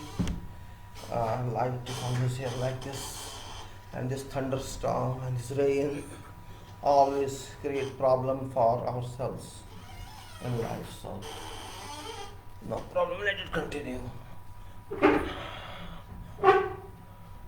So it is a supporting temperature. Maybe it was 28 at 3 o'clock. I don't know what's that. Look later on.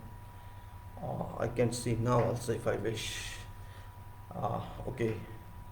Now,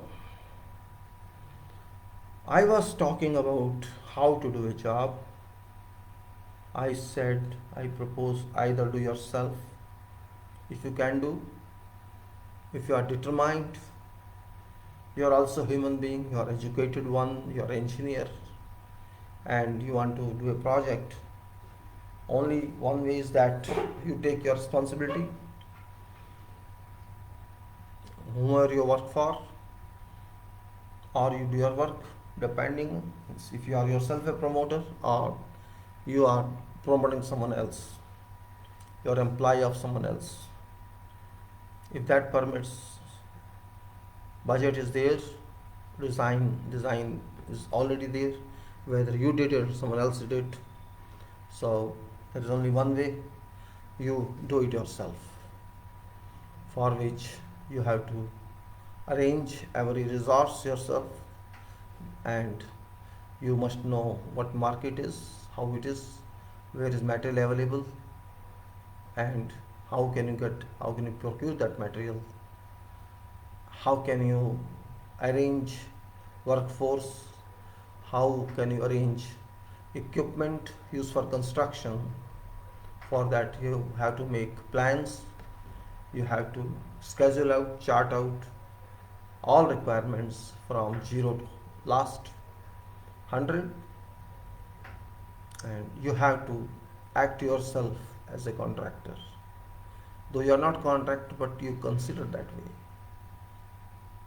Means you are going to take responsibility of work yourself, which of course is not easy, but generally this doesn't happen.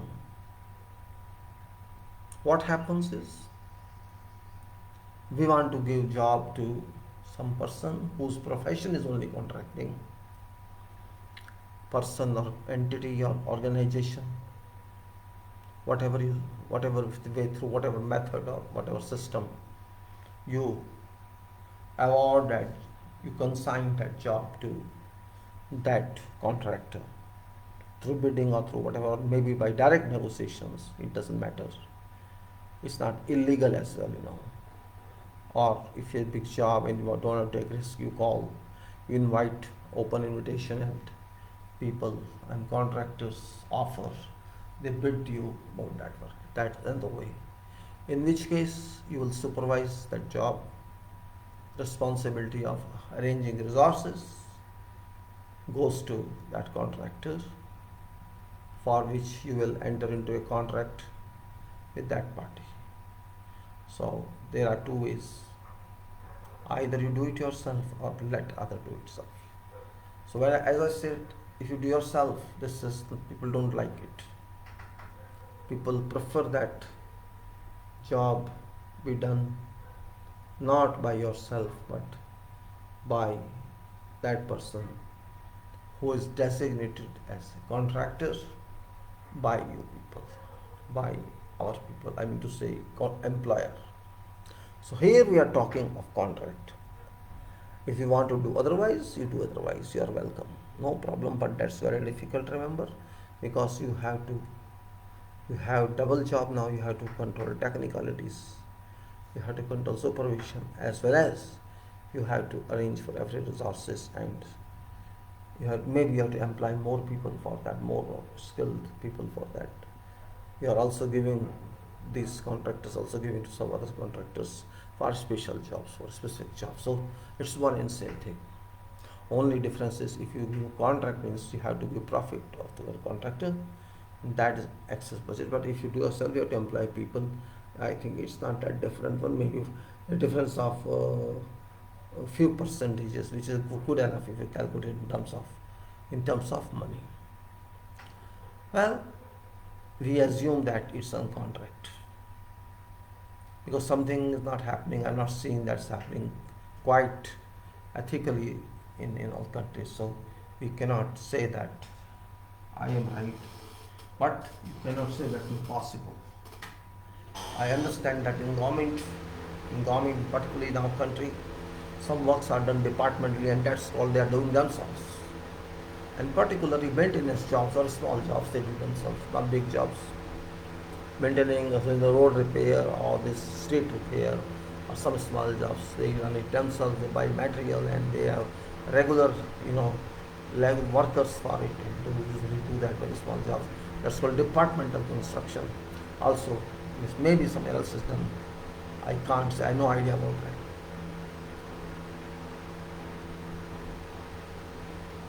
Because when I constructed my house also, I gave them contract, but only that element of workers, not on materials I buy myself. So everybody walks his way. But here we are talking not small jobs, we are talking mega projects. Mega projects where billions are involved in your project. So it's considerable sum, and this is a question of earning and profit and making. That contractor wants to make profit and you want to save as employer. So that's where it comes in. And when two parties are there, outsiders there, certainly there's a contract, which is a document to be signed with two parties to do something which is given in scope of work for a consideration. So definition of a contract, you can say, what's the definition of contract in this case?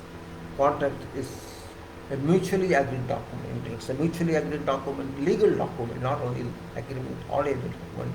This is mutually agreement, legal document, executed between two documents by two persons. One is employer, one is contractor, so that both responsibilities are defined. The contractor has to do this job according to contract documents provided to that. Scope is clearly defined and complete data is given in contract according to that. That contractor has to deliver this and for payment of this much, while employer has to pay to contractors monthly as well as at the end of this much package. This is contracting or contracting. Means it's your government or your private doesn't make a difference. As far as you are a professional, you have to decide that. Means a professional means you have to decide as far as technicalities are concerned, and you are, you can say your employer will decide about money. Once money is agreed to be paid, that's called consideration. Actually, I'm calling money, but in technical terms, in contractual terms, it's called consideration. That we have considered this amount to be paid to you, provided this work is done fully. And this process and this document that we are going to enter is called contract. And contract means contract is supported by contract documents, and which is contract itself, which is number one document, and there is a supporting document to which we call your contract acceptance document. Then there's number three, other documents. You can say contract conditions particular and contract conditions general, and then specifications, drawings, and all other proceedings further, which involves around many documents. There can be contract documents can be defined like that. Contract form, generally called contract, and then you can say other than this is contract form is conditions. Let us say contract form is there, contract which we call, which include all conditions, but let us say contract form is first because it gives you money, this much money you have to pay for, this is scope, the scope is defined there, or reference to scope is defined there, annex is defined there. There is contract is not any duration, etc. Contract data is complete chart is there, and then it goes to your acceptance letter, which is before this contract is executed. A letter is issued by employer to contractor that this is we accept your tender and this will start immediately work does, and this we meet call a meeting we decide. So that's that one. Number two, and then there's all these conditions, particular conditions and general conditions, and after that specifications, all the specifications, and like that if you go further, this happens.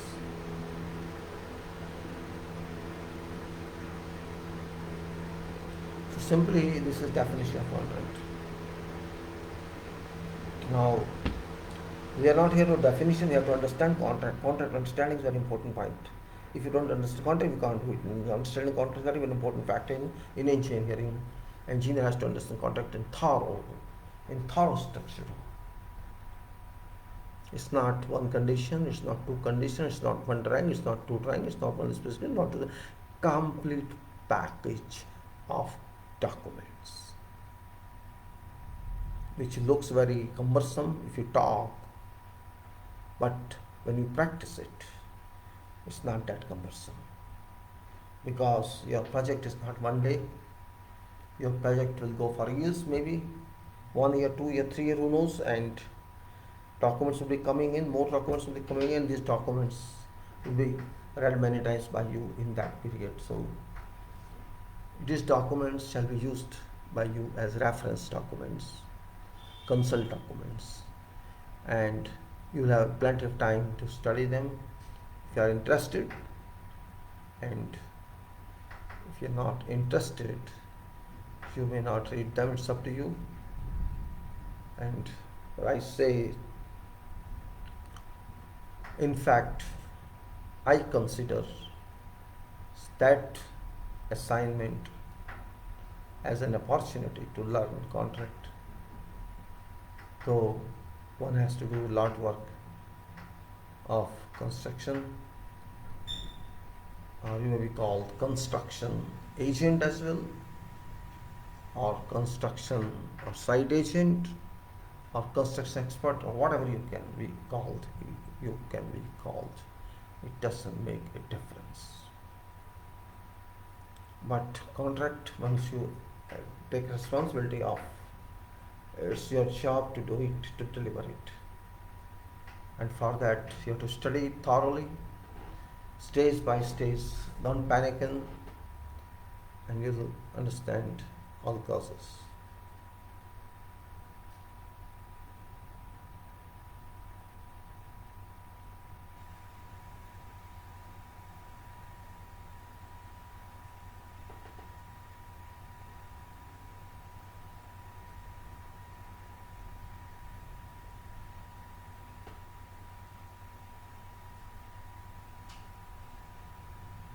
Now, you are on contract, say, you are working on contract, you are working from probably contracting party, or you may be working from engineers party or employers party.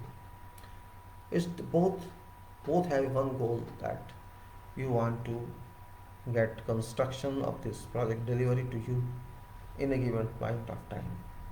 That's only your aim.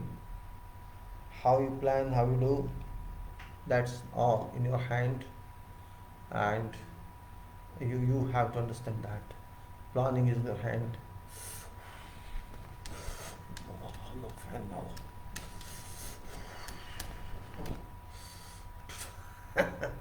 Sorry. So it's all in your hand. You have to chart out. You have to allow time to activities. Don't like us from that. You have to decide yourself. You are your own leader. You understand all the documents yourself. You read them. It's like formal study, not ordinary study. And you should know each and every document, all conditions, all specifications, and drawings. If there is design involvement, design also. Depends on it is EPC or it is construction contract. Those conditions you read in there, only those conditions you read. Don't refer to FIDIC in that case, because conditions from FIDIC might have been transmitted or transferred to your document, or generally they issue documents for every project. So you will have general conditions with you, you will have particular conditions with you, and you have some other specific descriptions, if any. You will have specifications, project specifications, and general specifications. Because project specifications overrule general specifications.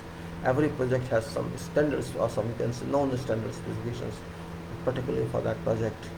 There will be many items and for many standard specifications, there is many other items.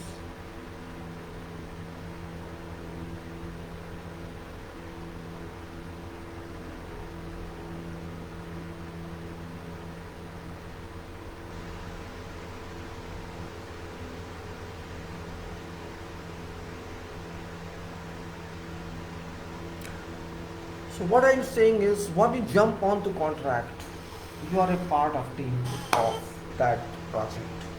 One part is employer, one part is contractor, on that is an engineer, and there are so many people in that team. All are project team. You can't say this contractor team or this. No, all are same. Goal of everybody is same. Of course, they are from different organizations. One is from employers, one from engineers, one from contracting, or one of many other organizations like contracting, subcontracting organizations. So you all are team member of that project team. So you have to travel from here to there to here all time, depending on how project is located and what is and you have to start your office building on site, and you have to mobilize all according to your execution statement, execution method statement you have given. I talked to you before also, execution method statement and other statements, and you have to understand what's required, what's not required, which is much more than university education in fact. And in university education you are just examined, but here you have to prove that you can do it. Your work is examination, your delivery is examination. No need explanation on that because it's all given, everything is ready made, and you have to devise it and do that. That's called contract. Don't take this term contract as lightly as people do. Again I say, you are not alone. You are not alone. Again I say. And then it's, I want to see every project goes smooth, run smooth. It should be smooth.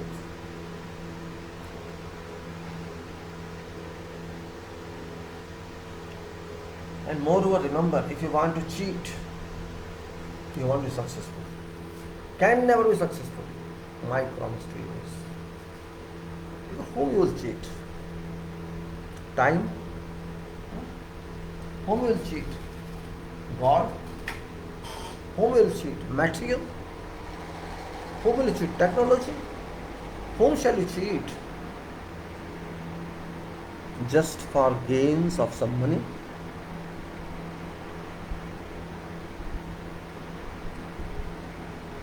Contract. Contract is easy in writing. Contract is easy in devising. Of course it is easy because clauses are available. You can copy. Clauses are available, no problem, you can copy them. No problem, what's the problem there? Everybody can copy that. Copying clauses is very easy. Copy, paste, change name of your project. That's it. Sign. Yes, you're right. Sign. And we are very good people in signing. Sign and forget. Sign and forget. This is our habit, cultural habit. Okay.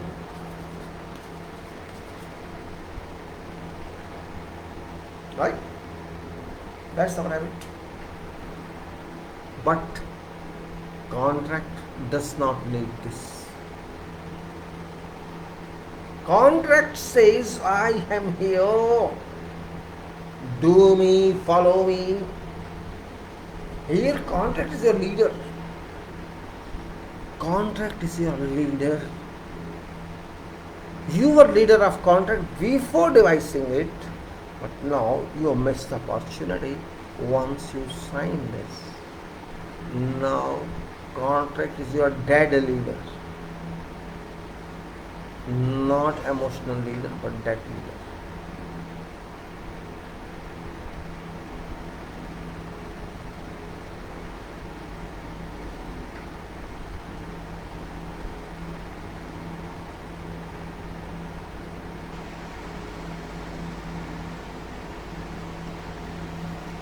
Before you could do changes in contract, now you can't do it, you have to follow it. Not only you have to follow it, employer has to follow it. Not only employer has to follow it, engineer has to follow it. Not only engineer has to follow it, law has to follow it. Everybody has to follow it. How you say this is contract? This is an instrument then. This is a charter then. This is a constitution for your project.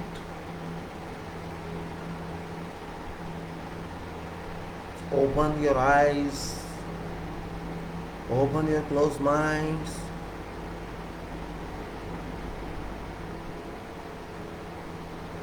Open your mind. And wherever there is a clash in contract itself, always the contract clash and specification clash, where is the contract clash and the clash? during currency of project, and after that there can be difference of opinion, there can be difference of understanding, which we could not anticipate at that time, or we were just hurry in signing contract so as not to miss opportunity of job.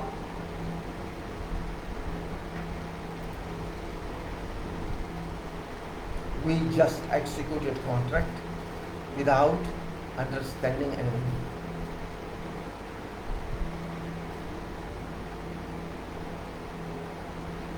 But now we have to move on that track. We have to move with contract.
Well,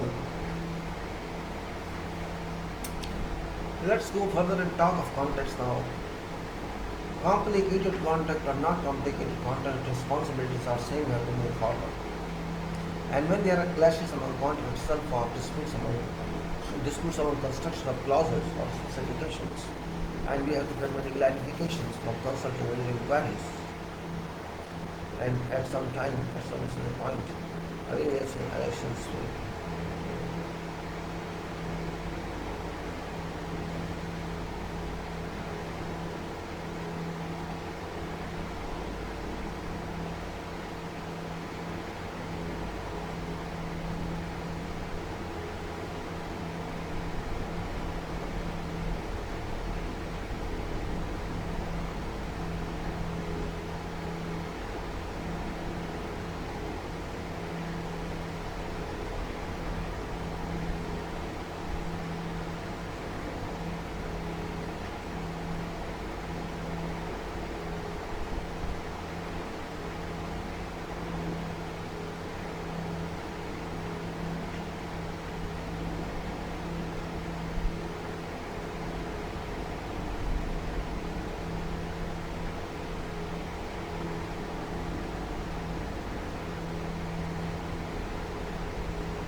Sorry, I was just thinking something and lost some vision, you can say. Surprising, wasting your time probably, but that's not my idea. Sometimes it happens because the mind is working. It happens uh, when disputes occur on contracts. Certainly disputes are there because of incoherence in certain conditions. When I say, if I say contract, I have to mean, I have to say that. Do not think it's a paper only. Do not think that you are making a paper. You think that you are making a device to shoot each other in both way, in a production way or in a destruction way. You should only include those conditions which work for you. For you means not you alone, I include employer also. Employer and employee, employer and contractor. Your conditions should suit you positively. Don't think that on contract you want to harm other party or other party can harm you. Don't think that way. That way is not nice way. Contract doesn't mean to harm each other. Contract means to move together on a track. That's why we call it contract. Concentration on track. Continuation on track. Movement on a track. That's called contract. If you can move on a contract successfully, you are successful. And because that contract movement doesn't mean by track, it means by work. You work, that party work, both do your job, both have certain roles, both have to move on certain roles. 98% role goes to contractor and 2% to 5% role goes to employer, and that employer role is also taken over by his engineer, consulting engineers or supervising management.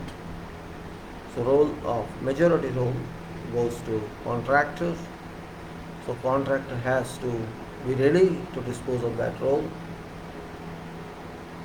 And if contractor understands that well, because it's the profession of being a contractor, not just saying that it's a contractor, take for granted. Because when you rely on a contracting system, in that case you have to rely on contractor also. Because if you don't rely on contractor, you cannot move. Contract is to be relied upon. And if you don't rely on contract, means you miss something. You are dependent on contractor because you are not able to do that, but you want delivery of that project for so much purpose. You want to make money of that, or you want to use that. Ultimately, it's your land, it's your project, your financing, and if contractor doesn't support you according to professional requirement, you will not get the benefit. You don't just stop thinking that you will harm contractor or you impose LD. Yes, that is precautionary measure, that's control measure, that you want to put LD or you want to have conditions so that contractor suffers losses. But your objective is not the contractor has to suffer losses. Your objective is project delivery. That is prime object.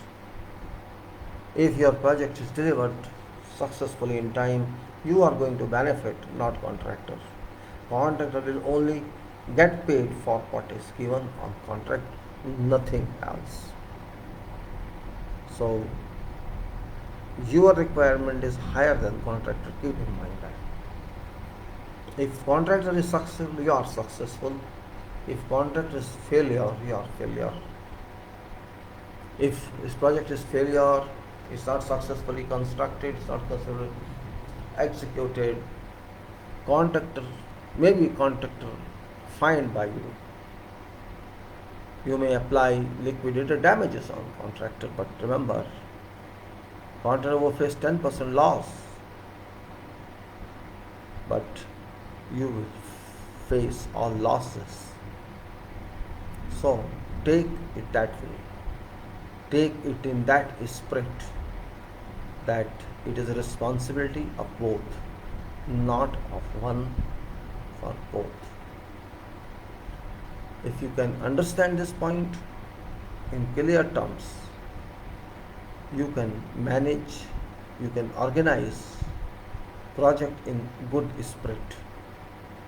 Here, contractor is your friend who is come to help you to deliver you your imaginations into physical form.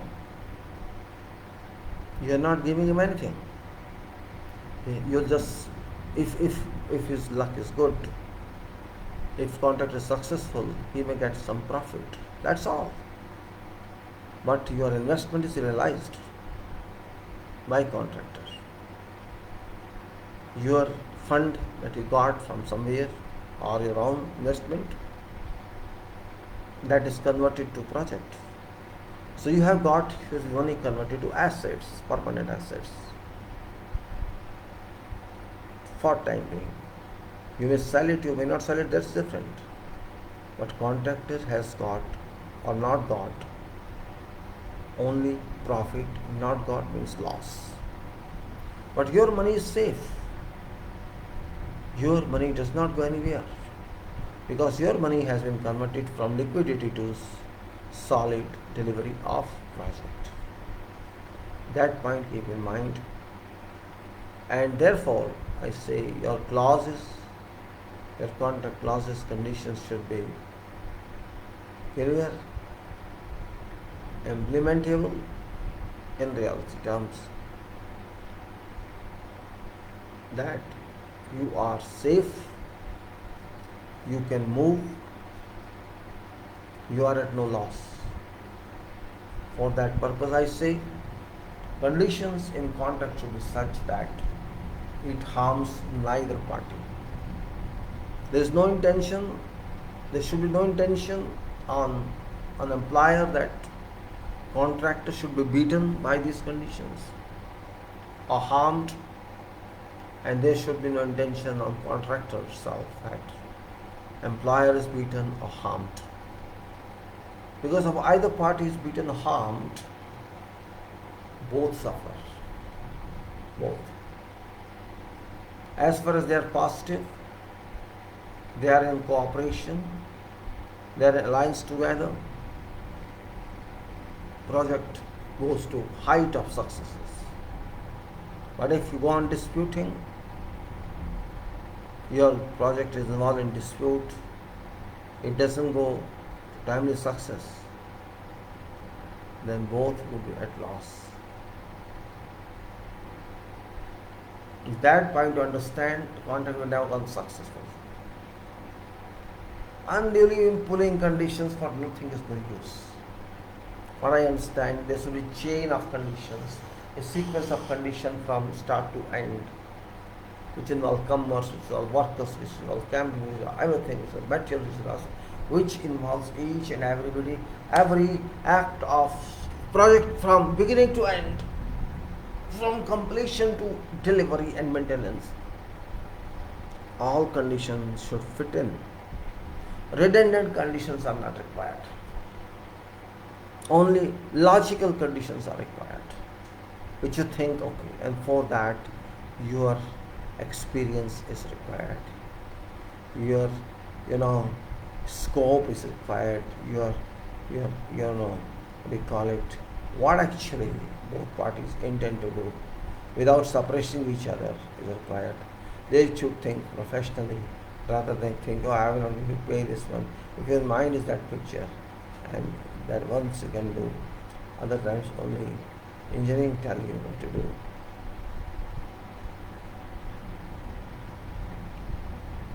We should have that definite standards in our mind. Means, why to think of disputes? Why to think of disparities? Why to think of discrepancies? Why are we living for disputes? No. What there happens? Contract conditions can be set together No one can stop that. Or you take from some other books and use them. But I think it's better to use your mind. Asking every day which compulsory conditions I have to use them, or asking every day whether I've done this project or not, I've implemented this or not. That point does not solve your problem.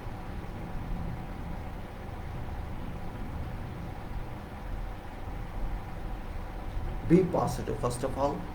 There will be disputes, which we'll see later on. But first idea is, do not think of negative. There are people everywhere, good and everywhere bad. There will be good also, there will be bad also, will come to you. You cannot keep them in abeyance that you are over them or you are over them. You have to work for project. Once you decide conditions, once you decide contract documents, as I said, all documents, you have to read and write in all these conditions.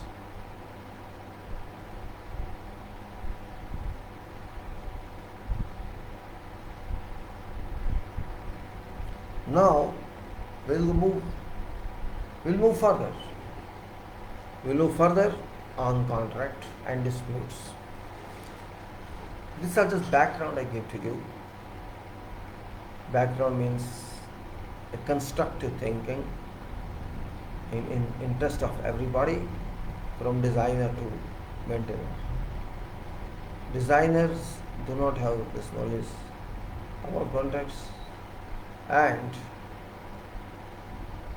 therefore some person is employed for taking care of complex under IPO. Now we have gone through all conditions of FIDIC, all 20 clauses. You know that we have gone through that, and we were on DAB, disputes avoidance and adjudication board. We were moving on that part of that. We have gone through that, how that is constituted, how it's required, what is the limitation of its appointment. All that we have gone through in clear English, in understandable English. We have gone through that, and we are still moving on that.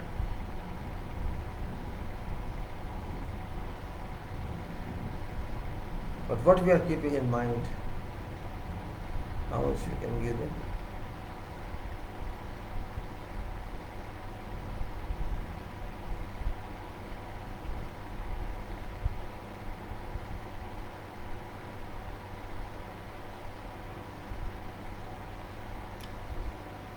This adjudication point that go now to that contents which are very important from my point of view. Let me see just a little bit how this weather is performing.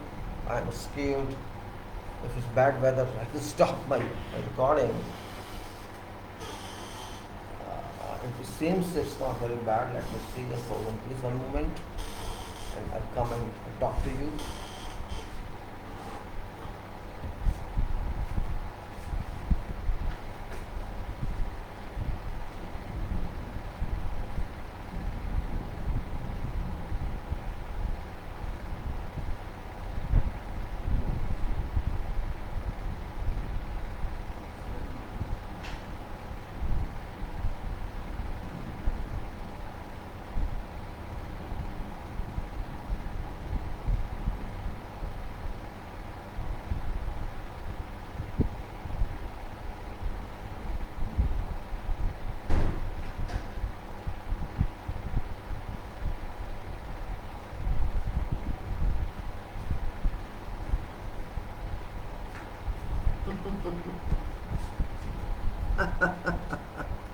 It's raining. Good rain. Not drizzle, rain. Moderate rain. No problem. Let it rain. We'll continue for some time. So I was talking of DAB. Appointment was talked. How to remove it was talked. So we move on to that again. So this is clause 21. 1 it was 21.1, which was constitution of DAB. This is disputes and arbitration part, and we have gone through that. Then was 21.2, failure to appoint DAB members, and we had discussed with that someone is named in contract, or you can say in contract data, that person would do it. If you do not do it, of course with agreement by both parties to contract. And 21.3 was avoidance of disputes, which is preferred. Then it was obtaining DAB's decisions. 21.4, in which reference of dispute to DAB and parties' obligations after reference and DAB's decisions. This was theirs, and dissatisfaction with DAB's decision as well as this was theirs. So we will review this one here so that we can continue further. And this is 21.4, obtaining DAB's decisions. Though we talked of this in part yesterday, but we continue on this for smooth run-up of our talk.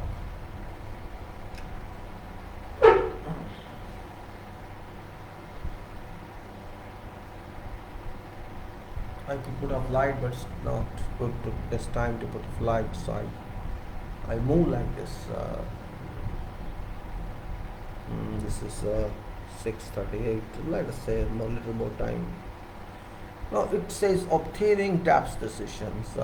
If a dispute arises between parties, then either party may refer dispute to DAB for its decision, whether or not informal decisions have been held under subclause 21.3 as avoidance of disputes, and following provisions shall apply. What's that provision? 21.4.1, reference of a dispute to DAB. Reference of a dispute to DAB. Reference in this subclause 21.4 shall. Reference shall A.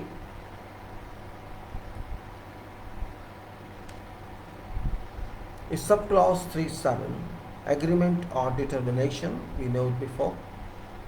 Agreement or determination applied to subject. So agreement or determination applied to subject matter of dispute be made within 42 days of giving or receiving, as case may be, a NOD as notice of dissatisfaction under subclause 375.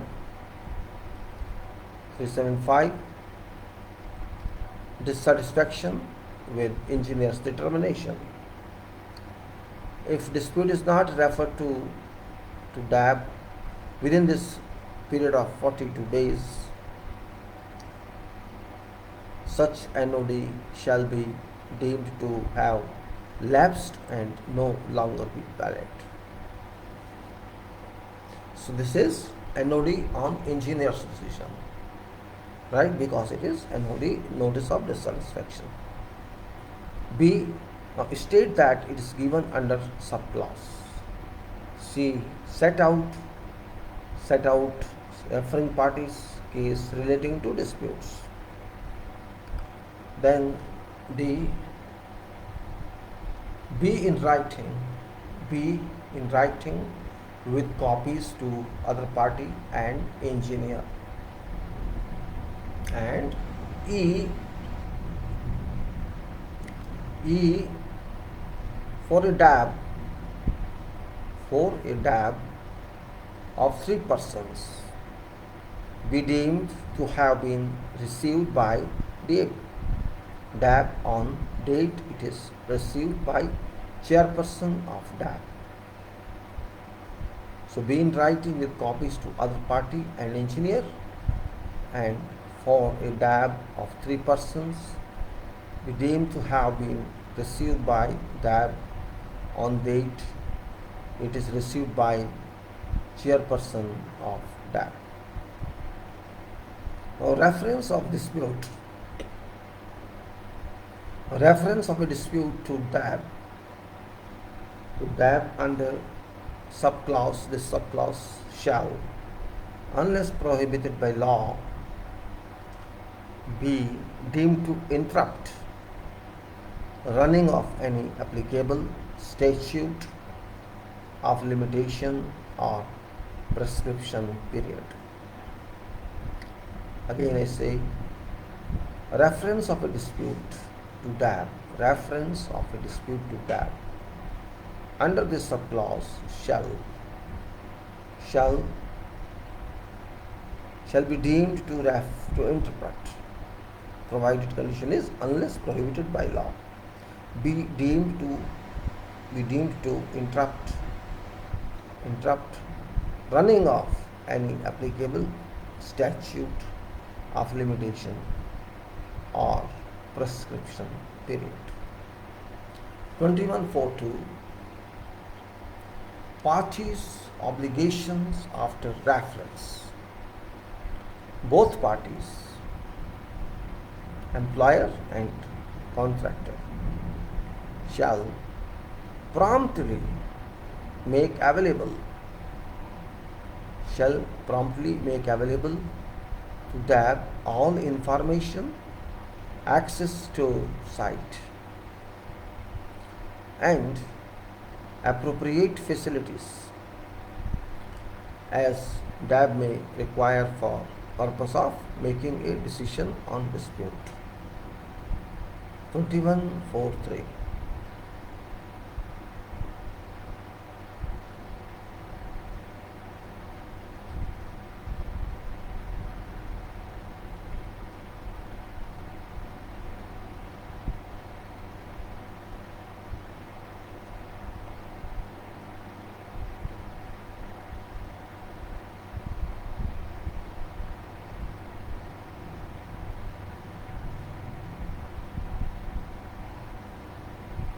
All right.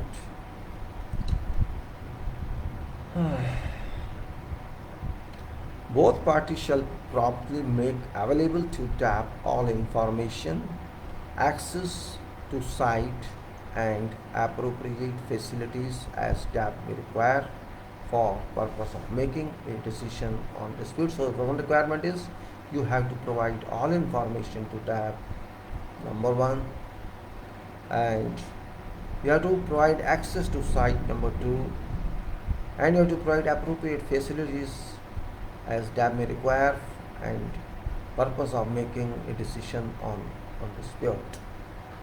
Unless contract has already been abandoned, or terminated,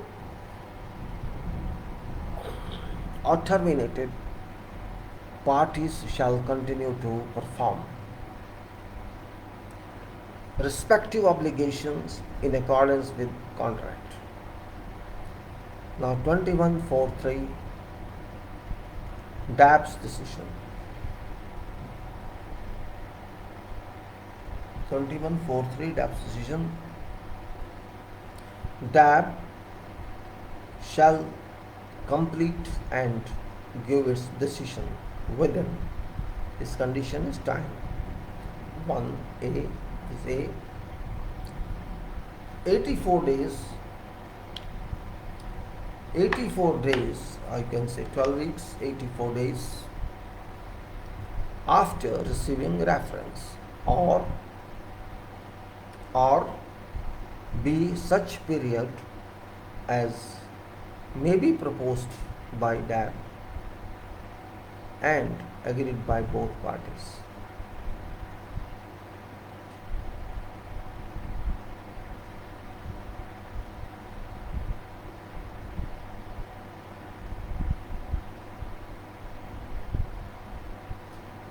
Such period as may be proposed by DAB and agreed by both parties. However,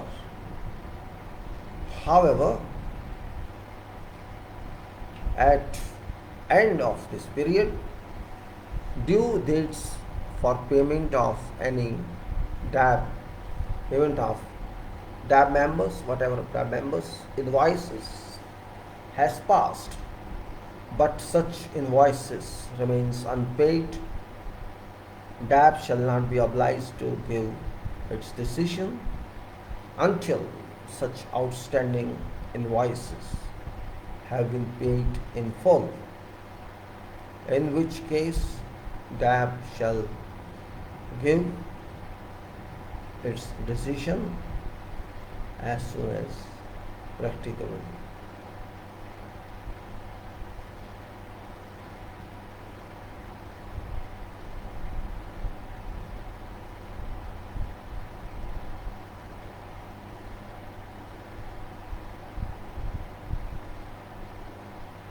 Okay, then we go further. Payment received means payment is there, bill has come to you, invoice has come to you from DAB. You have to pay them, and if bills are invoices are unpaid, remains unpaid, then DAB is not legally bound to deliver its findings or deliver its decision until such outstanding payments are made in full, in which case DAB shall give its decision about as soon as practicable after payment has been received by DAB.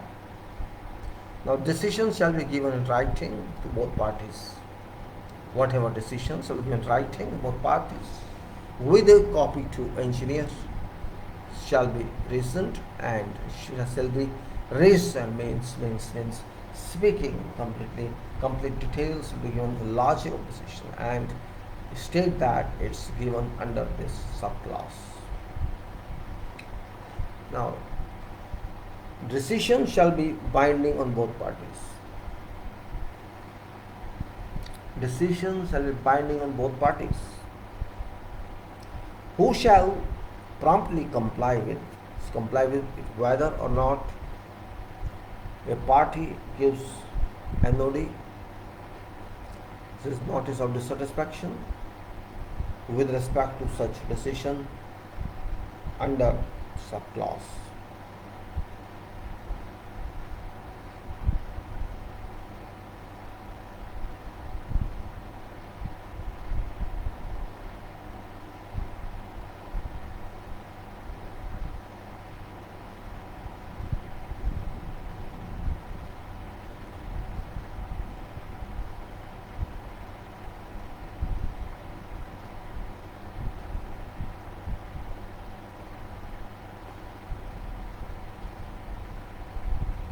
Now, it says that decisions shall be binding on both parties who shall promptly comply with it, whether or not a party gives a nod with respect to such decision under nod means notice of dissatisfaction under subclause. Employer shall be responsible for engineers compliance and with the DAB decision. That's the responsibility of liability. Let me read again. Decisions shall be binding on both parties, employer and contractor, who shall promptly comply with whether or not a party gives NOD, that's notice of dissatisfaction, with respect to such decision under this subclause. Employer shall be responsible for engineers compliance with DAB's decision.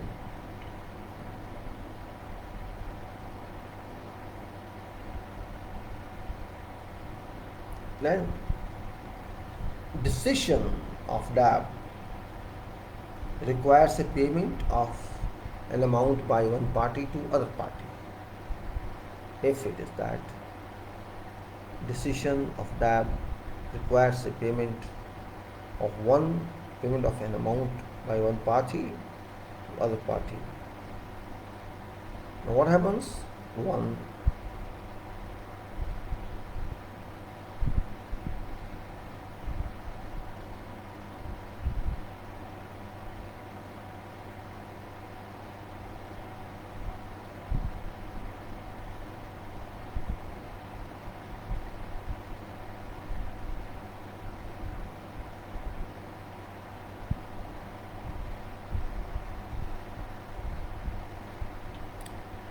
if decision of a DAB requires a payment of an amount by one party to other party, number one, subject to subparagraph 2 below, this amount shall be immediately due and payment without any certification or notice. And number two, DAB may, as part of decision at request of party, but only if there are reasons, there are reasonable grounds for DAB to believe that pay will be unable to repay such amount in event that decision is reversed under subclause 21(6). Arbitration require pay to provide an appropriate security at DAB's sole decision or discretion in respect of such amount. What it says very clearly, that whatever party that this party has to pay to that party, that amount is decision, you must pay to that party. That's what it says. But also a condition exists that because this is not final decision shall be taken by arbitration. Therefore, arbitration is important, and if it is less than 50,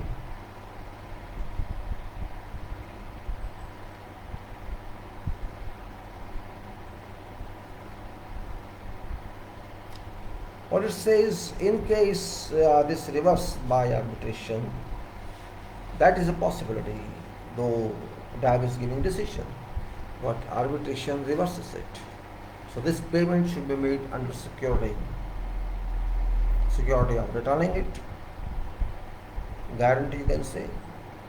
So pay to provide an appropriate security at DAB's sole discretion in respect of such amount.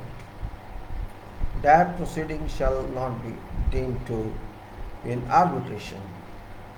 This is DAB, this is not an arbitration. DAB proceeding shall not be deemed to be an arbitration, and DAB shall not act as an arbitrator. Now 21.4.4, that is dissatisfaction with DAB decision. So we are going further. Dissatisfaction with DAB decision. Life is not that easy. At every point there is an obstruction, and every point there is a out. So be clear. Now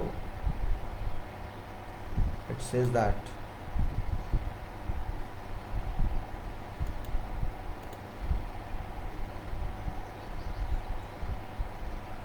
what it says now. It says now that dissatisfaction with DAB decision. This is 21.4.4.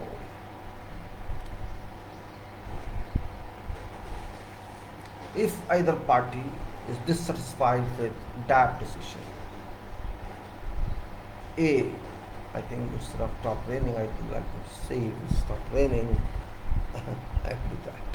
If either party is dissatisfied with DAP's decision, such party, I can scroll up. It's off. Let us say 5 minutes off. If either party is dissatisfied with DAP's decision, A, such party may give a notice of dissatisfaction to other party with a copy to DAP and to engineer. B, this NOD, that is notice of dissatisfaction, shall state that its notice of dissatisfaction with DAP's decision and shall set out matter in dispute and reasons for dissatisfaction. Sets out matter in dispute, that is reasons are of dissatisfaction. C, notice of dissatisfaction shall be given within 28 days after receiving DAP's decision.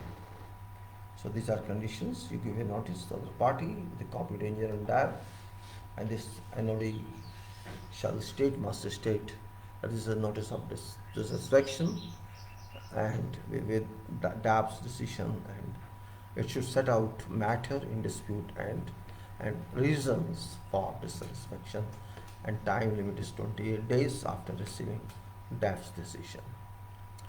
Now, if DAP fails, now say DAP fails, you have to put small fan on and begin sweating so comfortably have to work. So it says that if DAP fails to give decision within period stated in subclause 21.4.3, DAP's decision, either party may within 28 days after this period has expired give annually to other party in accordance with subparagraph. What it says, if DAP fails to give its decision, within period, stated in subclause 21.4.3, DAP's decision, then either party may within 28 days after this period has expired given NOD or not notice of dissatisfaction to other party in accordance with subparagraph A and B above. Now, except as stated in last paragraph of subclause 375, dissatisfaction with engineer's determination, in subclause 221.7, failure to comply with DAP's decision, and in subclause 21.8, no DAP in place, neither party shall be entitled to commence arbitration of a dispute unless NOD in respect of disputes has been given in accordance with subclause 21.4.1.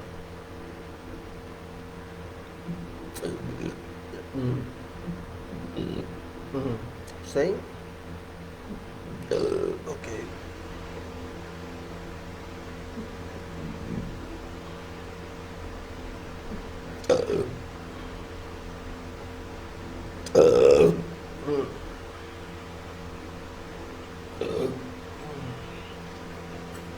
You got my point. It's all that. Oh, no problem. Bye. I'm going too slow, right?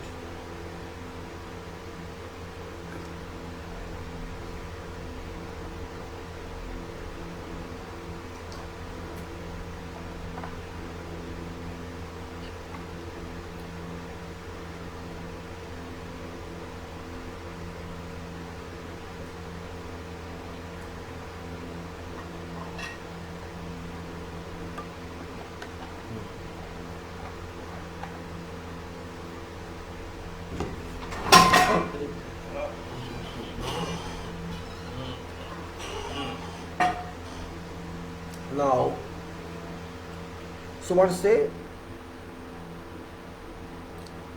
says that if DAF fails to give its decision within period stated in the clause 2143 as draft decision, either party may, within 28 days after this period has expired, give a note annually to either party in accordance with subparagraph A and B above, except as stated in last paragraphs of clause 37.5 dissatisfaction with the engineer's determination, and subclause 21.7 failure to comply with DAB's decision, and subclause 21.8 no DAB in place, neither party shall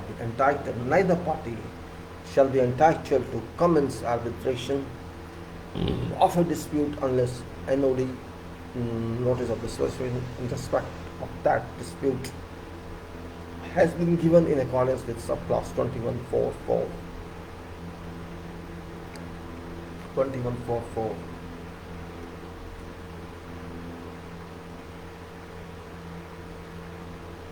Discussion with that decision. So says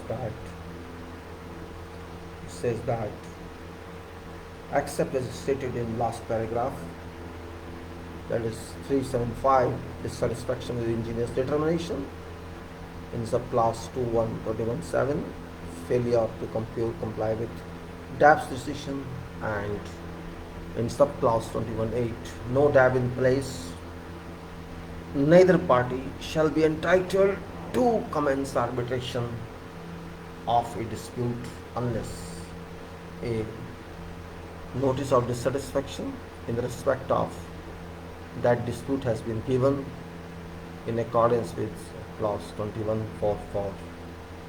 If DAB has given its decision as to matter of dispute to both parties and no NOD notice of dissatisfaction under this subclause 21.4.4 has been given by either party within 28 days after receiving DAB's decision shall become final and binding on both parties.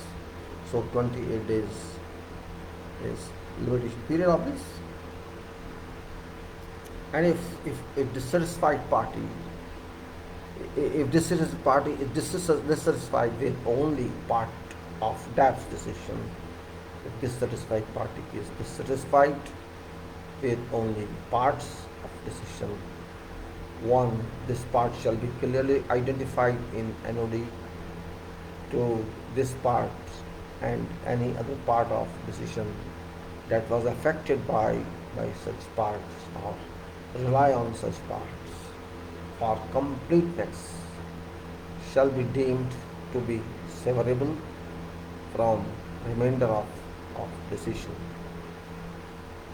And 3, remainder of decision shall become final and binding on both. Binding on both. Says again, this part shall be clearly identified in NOD on the satisfaction and parts and other parts of decision that are affected by such parts or rely on such parts for completeness shall be deemed to be severable from remainder of decision, and remainder of decision shall become final and binding on both parties as if this had not been given. Remainder of decision shall become final and binding on both parties as if notice of dissatisfaction had not been given. 21.5 amicable settlement. It's a big gun. In fact, I'm going to tell you words for you. It's one paragraph. It's a big gun. Big gun in the sense it's an obstruction to route of arbitration, where a notice of dissatisfaction NOD has been given under subclause 21.4, obtaining DAB's decision. Both parties shall attempt to settle dispute amicably before commencement of arbitration. However, unless both parties agree otherwise, arbitration may be commenced. However, unless both parties agree otherwise, arbitration may be commenced on or after 28 days after day on which NOD was given.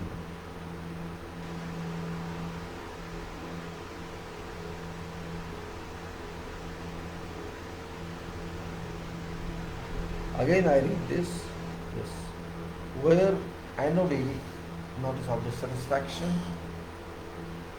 notice of dissatisfaction has been given under subclass 21.4, obtaining DAP's decision, both parties shall attempt to settle dispute amicably before commencement of arbitration. However, unless both parties agree otherwise, arbitration may be commenced on or after 28 days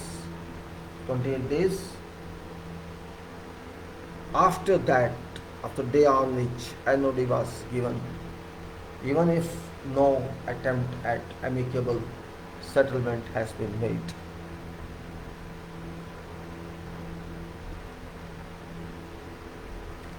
Now 21.6, and that is arbitration. 21.6, that is arbitration. So we have crossed contractual portion of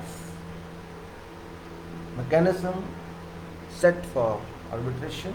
Now arbitration, which is not a part of contract, is going to start, which is a separate contract. Unless settled amicably and subject to subclause 375, dissatisfaction with ingenious determination, subclause 21.4, dissatisfaction with DAP's decision, subclass 21.7,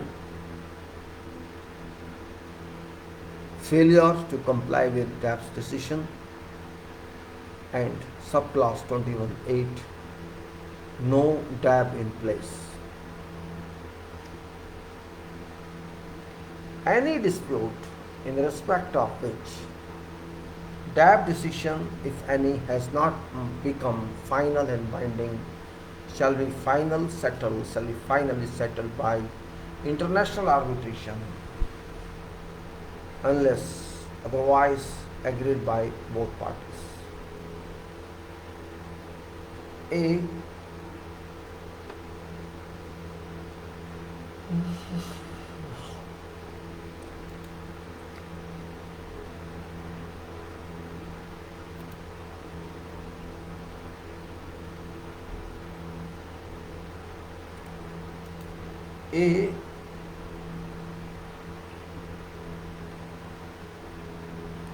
Dispute shall be finally settled under rules of arbitration of International Chamber of Commerce.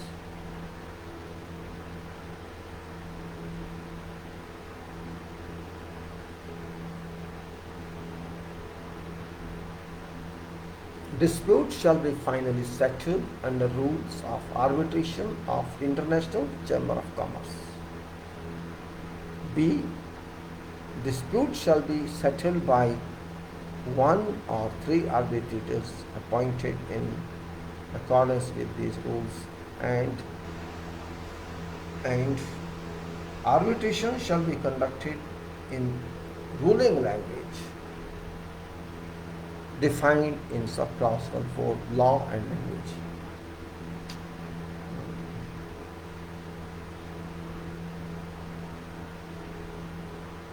Ruling language. Now, arbitrators shall have full power to open up review and revise whatever certificate, determination other than a final and binding determination, instruction, opinion or valuation of engineer, and on any decision of DAB other than a final and binding decision relevant to dispute.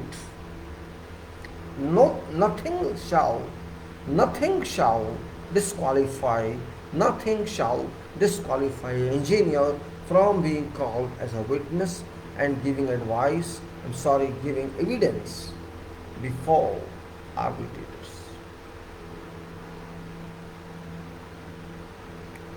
on any matter whatsoever relevant to dispute. I think you got it. Again, I see it's important. Arbitrators shall have full power to open up, review and revise any certificate or whatever certificate. Determination other than final and binding determination. Arbitrators shall have full power to open up, review and revise whatever certificate, determination other than the final and binding determination, instruction, opinion or valuation of engineer, and decision of DAB relevant to dispute. Nothing shall disqualify engineer from being called as witness and giving evidence before arbitrations on whatever matter whatsoever relevant to dispute.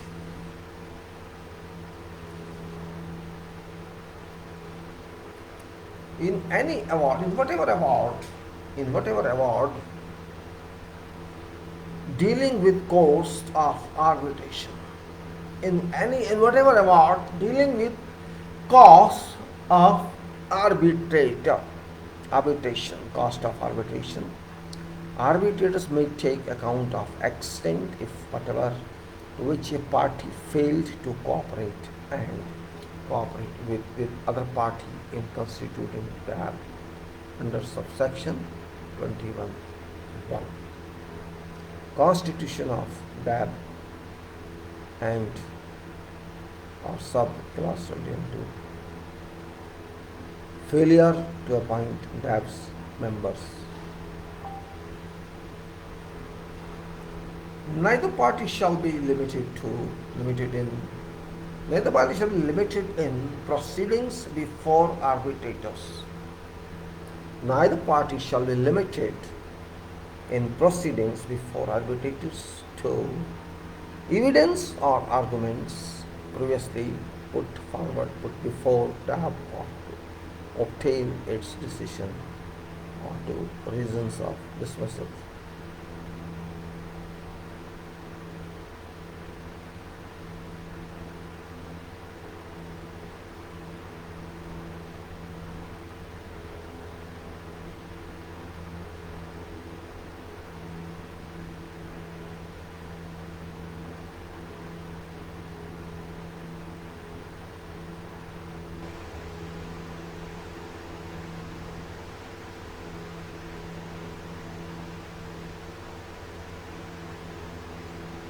Okay, let's move further.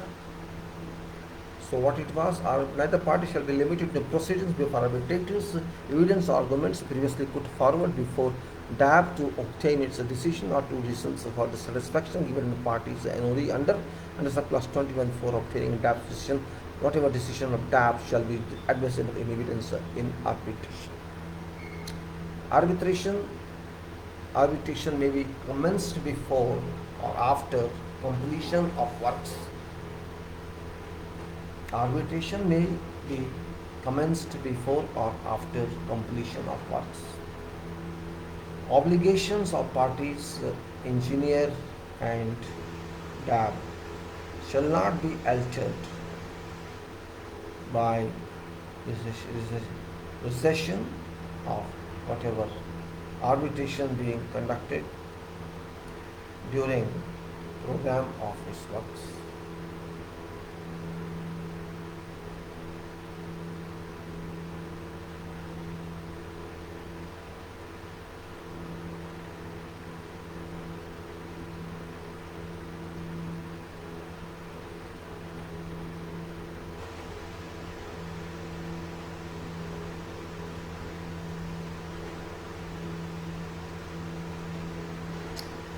Arbitration may be commenced before or after completion of works. Obligations of parties, engineers, and DAP shall not be altered by relation of any arbitration being conducted during portion.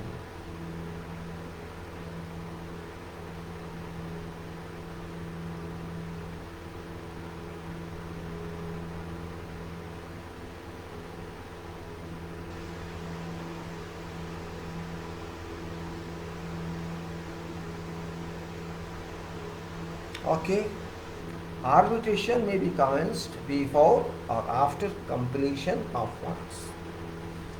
Obligations of parties, engineer and DAB shall not be altered by reason of any arbitration being conducted during progress of works. Award requires a payment. If an award requires a payment of an amount by one part to other party, one party to other party, this amount shall be immediately due and be payable without any further certification or notice. Now, 21.7 is failure to comply with DAP decision. Failure to comply with DAP decision.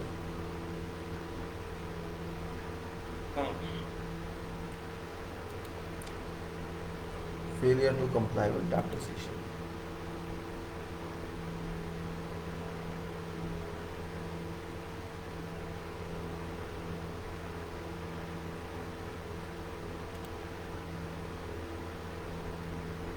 What is failure to comply with DAP decision? This is 21.7. In event that a party fails to comply with any decision, in event that a party fails to comply with whatever decision of DAB, whether binding or final and binding, then other party may, without prejudice to other rights, may have returned to failure itself.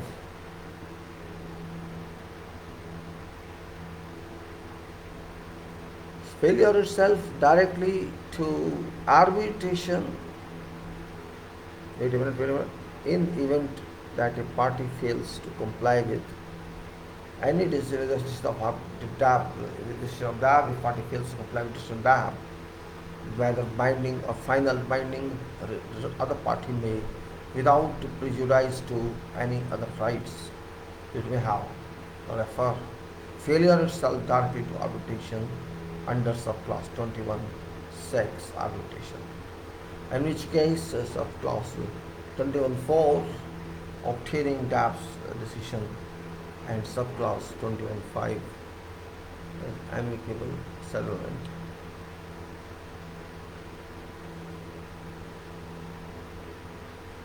Now,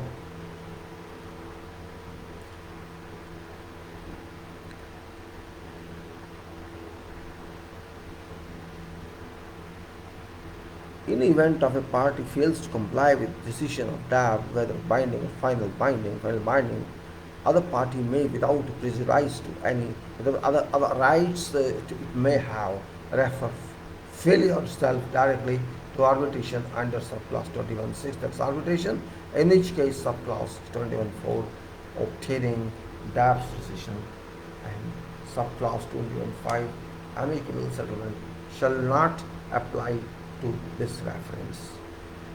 Arbitral tribunal constituted under subclause 21(6) arbitration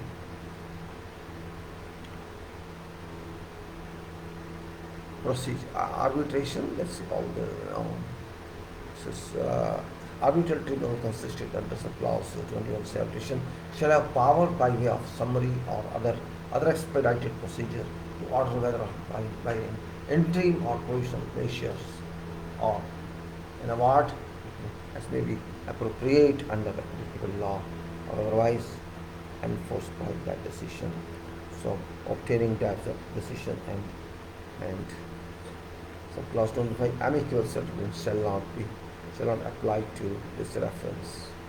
Arbitral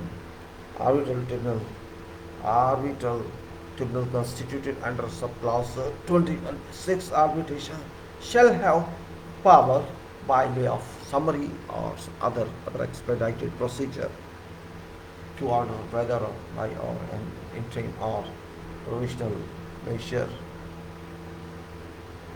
or may award it as may be acceptable or appropriate under applicable law or otherwise enforcement of that decision. In case of binding but not finally binding of that, such interim or provisional payment, some interim or provisional payment, I can say interim or provisional measure or award shall be subject to express reservation that right of parties as to merits of dispute are reserved until they are resolved by an award. Whatever interim or provisional measure or award enforcing a decision of DAB which has not been complied with, whether such decision is binding or final and binding, may also include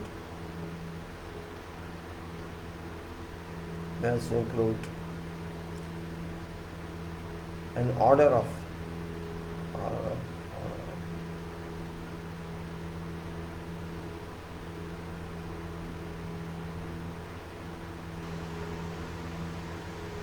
now we go to says that an interim or provisional measures or award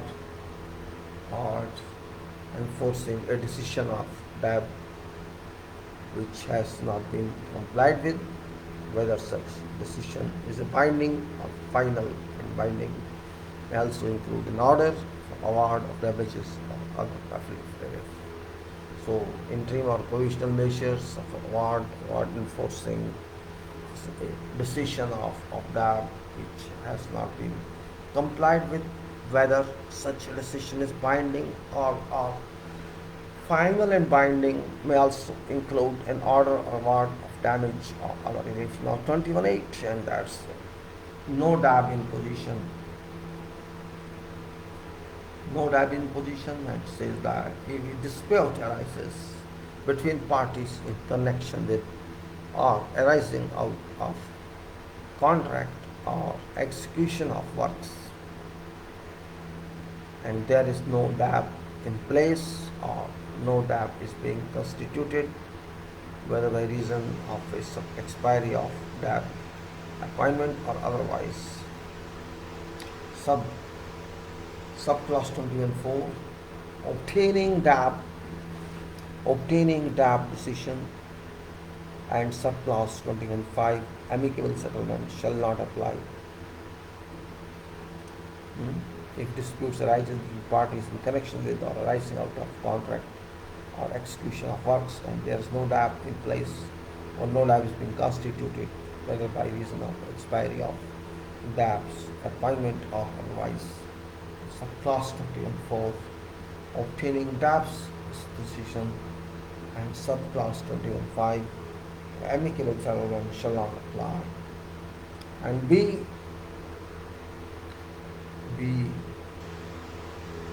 dispute may be referred to by either party directly to arbitration under subclass 21.6.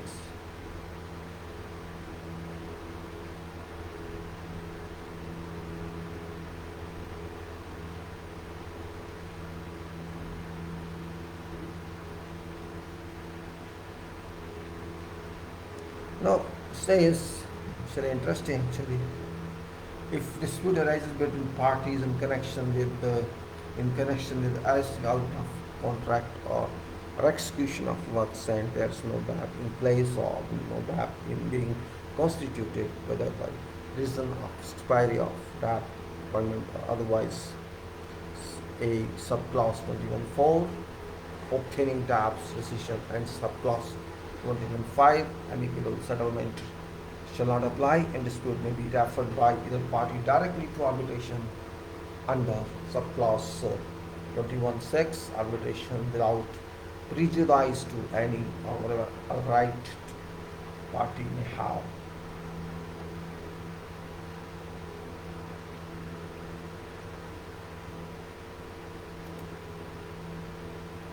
I think you're finding this very interesting, arbitration, and this is DAP. So, arbitration or DAP or engineer, you may call it, during contract itself, during currency of contract. There are international arrangements also available to national arrangements that number one engineer authority, number two DAB authority, and number three arbitration. These three steps you have, these three stages you have for disputes resolution.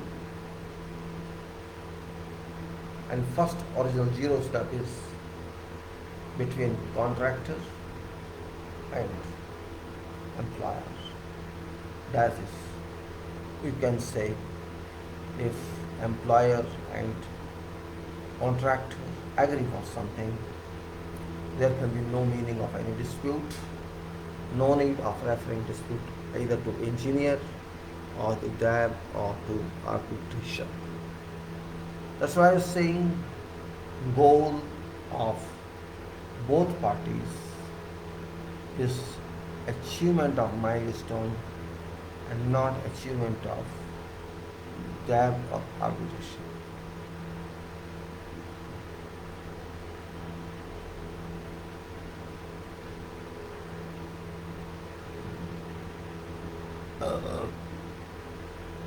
These three dignitaries, contractual dignitaries, authorities, can say direct authorities, are responsible for all disputes that occur during currency of projects or otherwise. Here beauty of situation is parties are two, employer is party one, contractor is party two. Both are on contract, both are having roles and liabilities, accountabilities, obligations. Both are on contract. Other part, engineer, who is not on contract, is not part of contract, but responsible for contract, to administer contract, to decide about contract, to decide about conditions, to decide about payments, to supervise job and approve or reject job. Must have a team on site, consisting of associates and residents. Total team is equivalent finance teams, and these are formal. There is, you can say, engineer is not a party on this contract, but its authority on this project, administrative authority, valuation authority, approval authority, full authority, contractual authority. DAB is located little above engineer, but also you can say is chance to resolve if both parties do not accept engineers' determinations for disputes. So this is, you can say, added advantage that if just eating after now and 1 hour you say I want some afternoon tea.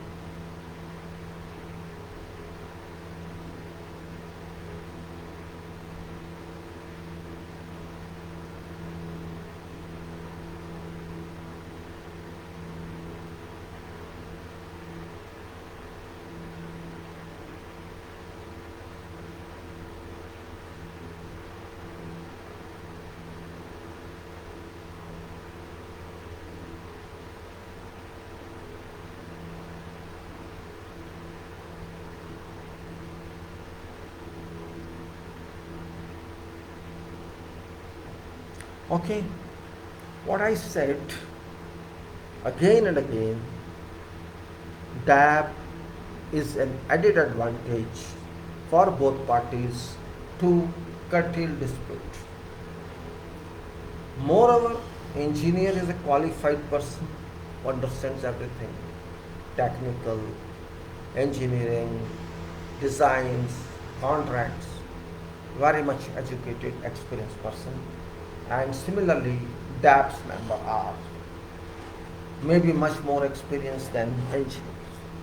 So these two local authorities, these two contractual administrators, you can say, administration advisors, are much more significant than arbitrators, because they will come at later stage and they are not contractual, they are tribunal people. Tribunal, I mean to say, that is not no tribunal, it's no court. It's no court because its decision can be challenged or can be dissatisfied with. But arbitration, which is extra contractual, means it is constitutional or statutory. It's nothing to do with contract. It's another contract embedded in same contract. It's not a part of contract. That point we should understand very well. Arbitration mechanism is international as well as national. This is statutory in both cases, and it is statutory in a sense, it has a statute by name of arbitration in every country. Contract is also statutory, but contract is element of statute. It has to be constituted under Contract Act. Arbitration is a separate contract signed or it is agreed by and between both parties, which are party construction and other organization.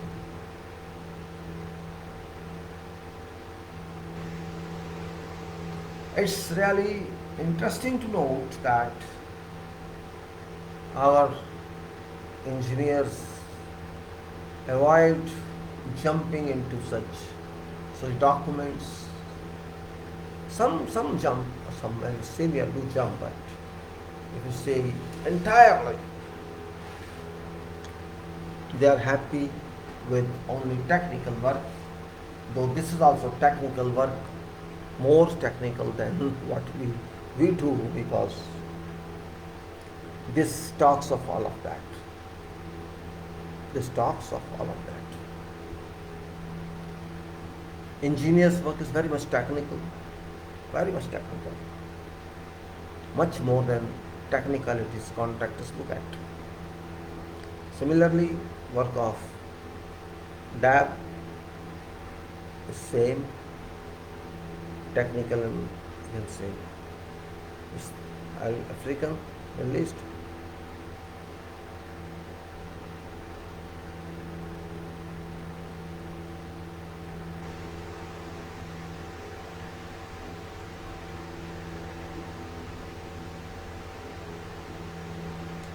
This point, if you understand very well, arbitration management, arbitration mechanism, or you can say dispute resolution. Actually, this is alternate dispute resolution and is mandatory because court will not admit your case if you are contracted also arbitration, and even if court admits your case, it shall on its own refer to arbitration because this is not job of court as far as such contracts are concerned. This is out of purview of court of any country, whatever country. Such disputes are resolved by arbitration because they are expert people. Arbitration, I can't say, but up to date they are expert in engineering, and I suggest that do not appoint non-engineering people, non-engineering professionals for purpose of arbitration. And if you can, while designing contract or while constituting contract, put a condition, include a clause in your arbitration part, which is extra contractual or not contractual, rather than add that there shall be such thing of panels and all this other than thoughts.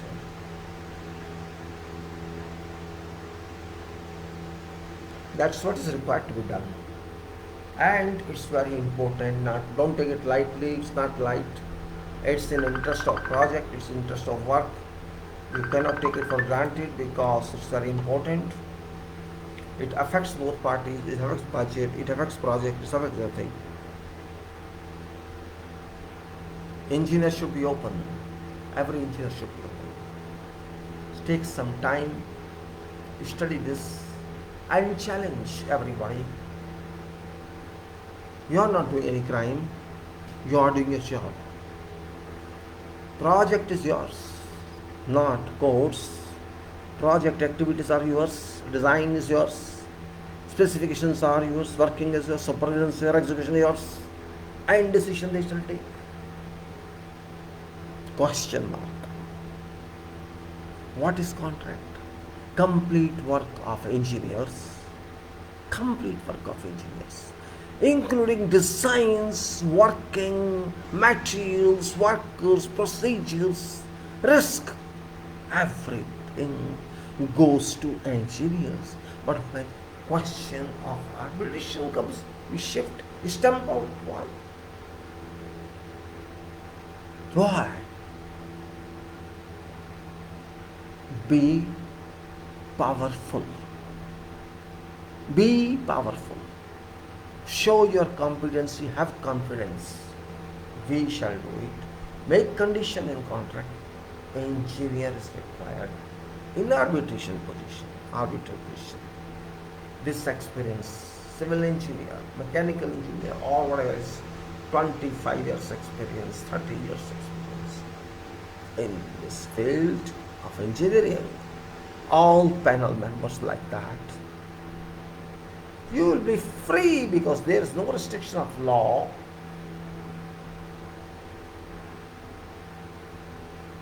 Award does not need any judge. Award does not need any advocate. This is plain award, arbitration award. I have to simply write what is problem, this is solution. What is problem, this is solution. This money, he has to pay this, he has to pay that money.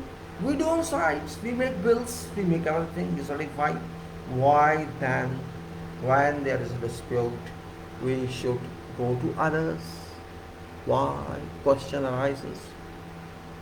This question is very important to understand. And if you want to sleep forever, do everything and give last to them. My question is not jealousy based question. This question is based on jurisdiction of engineering. This is engineering job. Engineering job. If there's a question of this concrete, I don't accept. Engineer says there's a dispute, you have to decide it. Judge will not decide, he will decide. Be smart enough to fight for your right. It's very important. It's very significant. It's very astonishing that we surrender. Why? Where is your leadership skill you're talking of? You can lead on concrete, you can lead on slab casting, you can lead on columns, you can lead in desert, you can lead in sun, you can lead in rain, you can lead everywhere, you can lead in meeting, and you can lead everywhere is required, and you can go for every work. You can do everything you are doing, but at end you would withdraw your leadership. What's the reason behind that? No reason behind that, but you're just withdrawing leadership. Keep it at end. What's the problem? What is after problem? English writing? No. Understanding of law? No. What is problem? Why do you fear? Why don't you come on forward? If you want to learn something, learn something. If you attend some course, attend some course. Why are you not interested? If suppose there's a failure in slab, your concrete fails, what you do? Say it fails, concrete slab fails, test fails. What shall you do? Who shall manage that? You have to sit on that to decide what to do. There you want to die. But here, when decision comes, you run away. No, no, no. This is your job. You are expert of engineering. No one else can decide. No one else can decide. If there's a slab failure and there's a claim against you or against the party on umbrella, you have to decide. How can you just decide that? Question is, the specification is out. Contract doesn't do that. There's a dispute. What to do? Who will decide that? You have to decide. Quality problems, who will decide? You have to decide. Safety problem, who is decide? You have to decide. Everywhere you have to involve in fire, but here you run away, run away, run away. Why? I have to think on. You have to think on. You are attending leadership lectures. You are not understanding that you are leader. You are leader, you lead workers, you lead machine, you lead activities, you lead everything, you suffer everything, but you are not leader. You have to learn leadership from non-leaders. That is my question. With this I close this talk here. I'll continue. Of course, conditional means background of arbitration. So will come to formal mechanism of this as further parties, that is appendix, and general conditions of dispute avoidance adjudication agreement. We'll talk of this, and we'll talk of this. There may be many pages in that. No problem. We'll talk on next time, and close this file now. And I close this file. Also, I suggest you to just spend some time on particularly contracts to make yourself more smart. I have seen people, they are not interested in this. I don't know reason behind that. Maybe English problem as a language, or they can't analyze. I don't believe that, because if there is someone involved to analyze, it is engineer. There can be no further analysis than engineer. Engineer is highest person, topmost person as far as analysis are concerned. And if engineer cannot analyze, no one in this world can analyze. You analyze theory of analysis, a theory of structures is full of analysis, a design is full of analysis, every subject is full of analysis. There is no subject in engineering, in particular in civil, where there is no analysis involved. And if we cannot do that, then it's not good on our part. We have to understand this part very well. With this, I close this. Thank you very much, gentlemen, and thanks. And I'll close this now. And I think that you guys understand this point well, and it's better for us if we can do this. My only suggestion is don't run away from contracts and contract related issues. And once you know that, you know contractors shall be worried that engineer knows it. They will not take you around. They will talk indirectly like this, they should talk like that. Don't fall before them because of contract. Don't fall. Control them contractually, control them technically, if you want to run this country successful in construction. I am not finding that this country is running successfully in construction. That's what I'm saying. With this, I close this video. Thank you very much.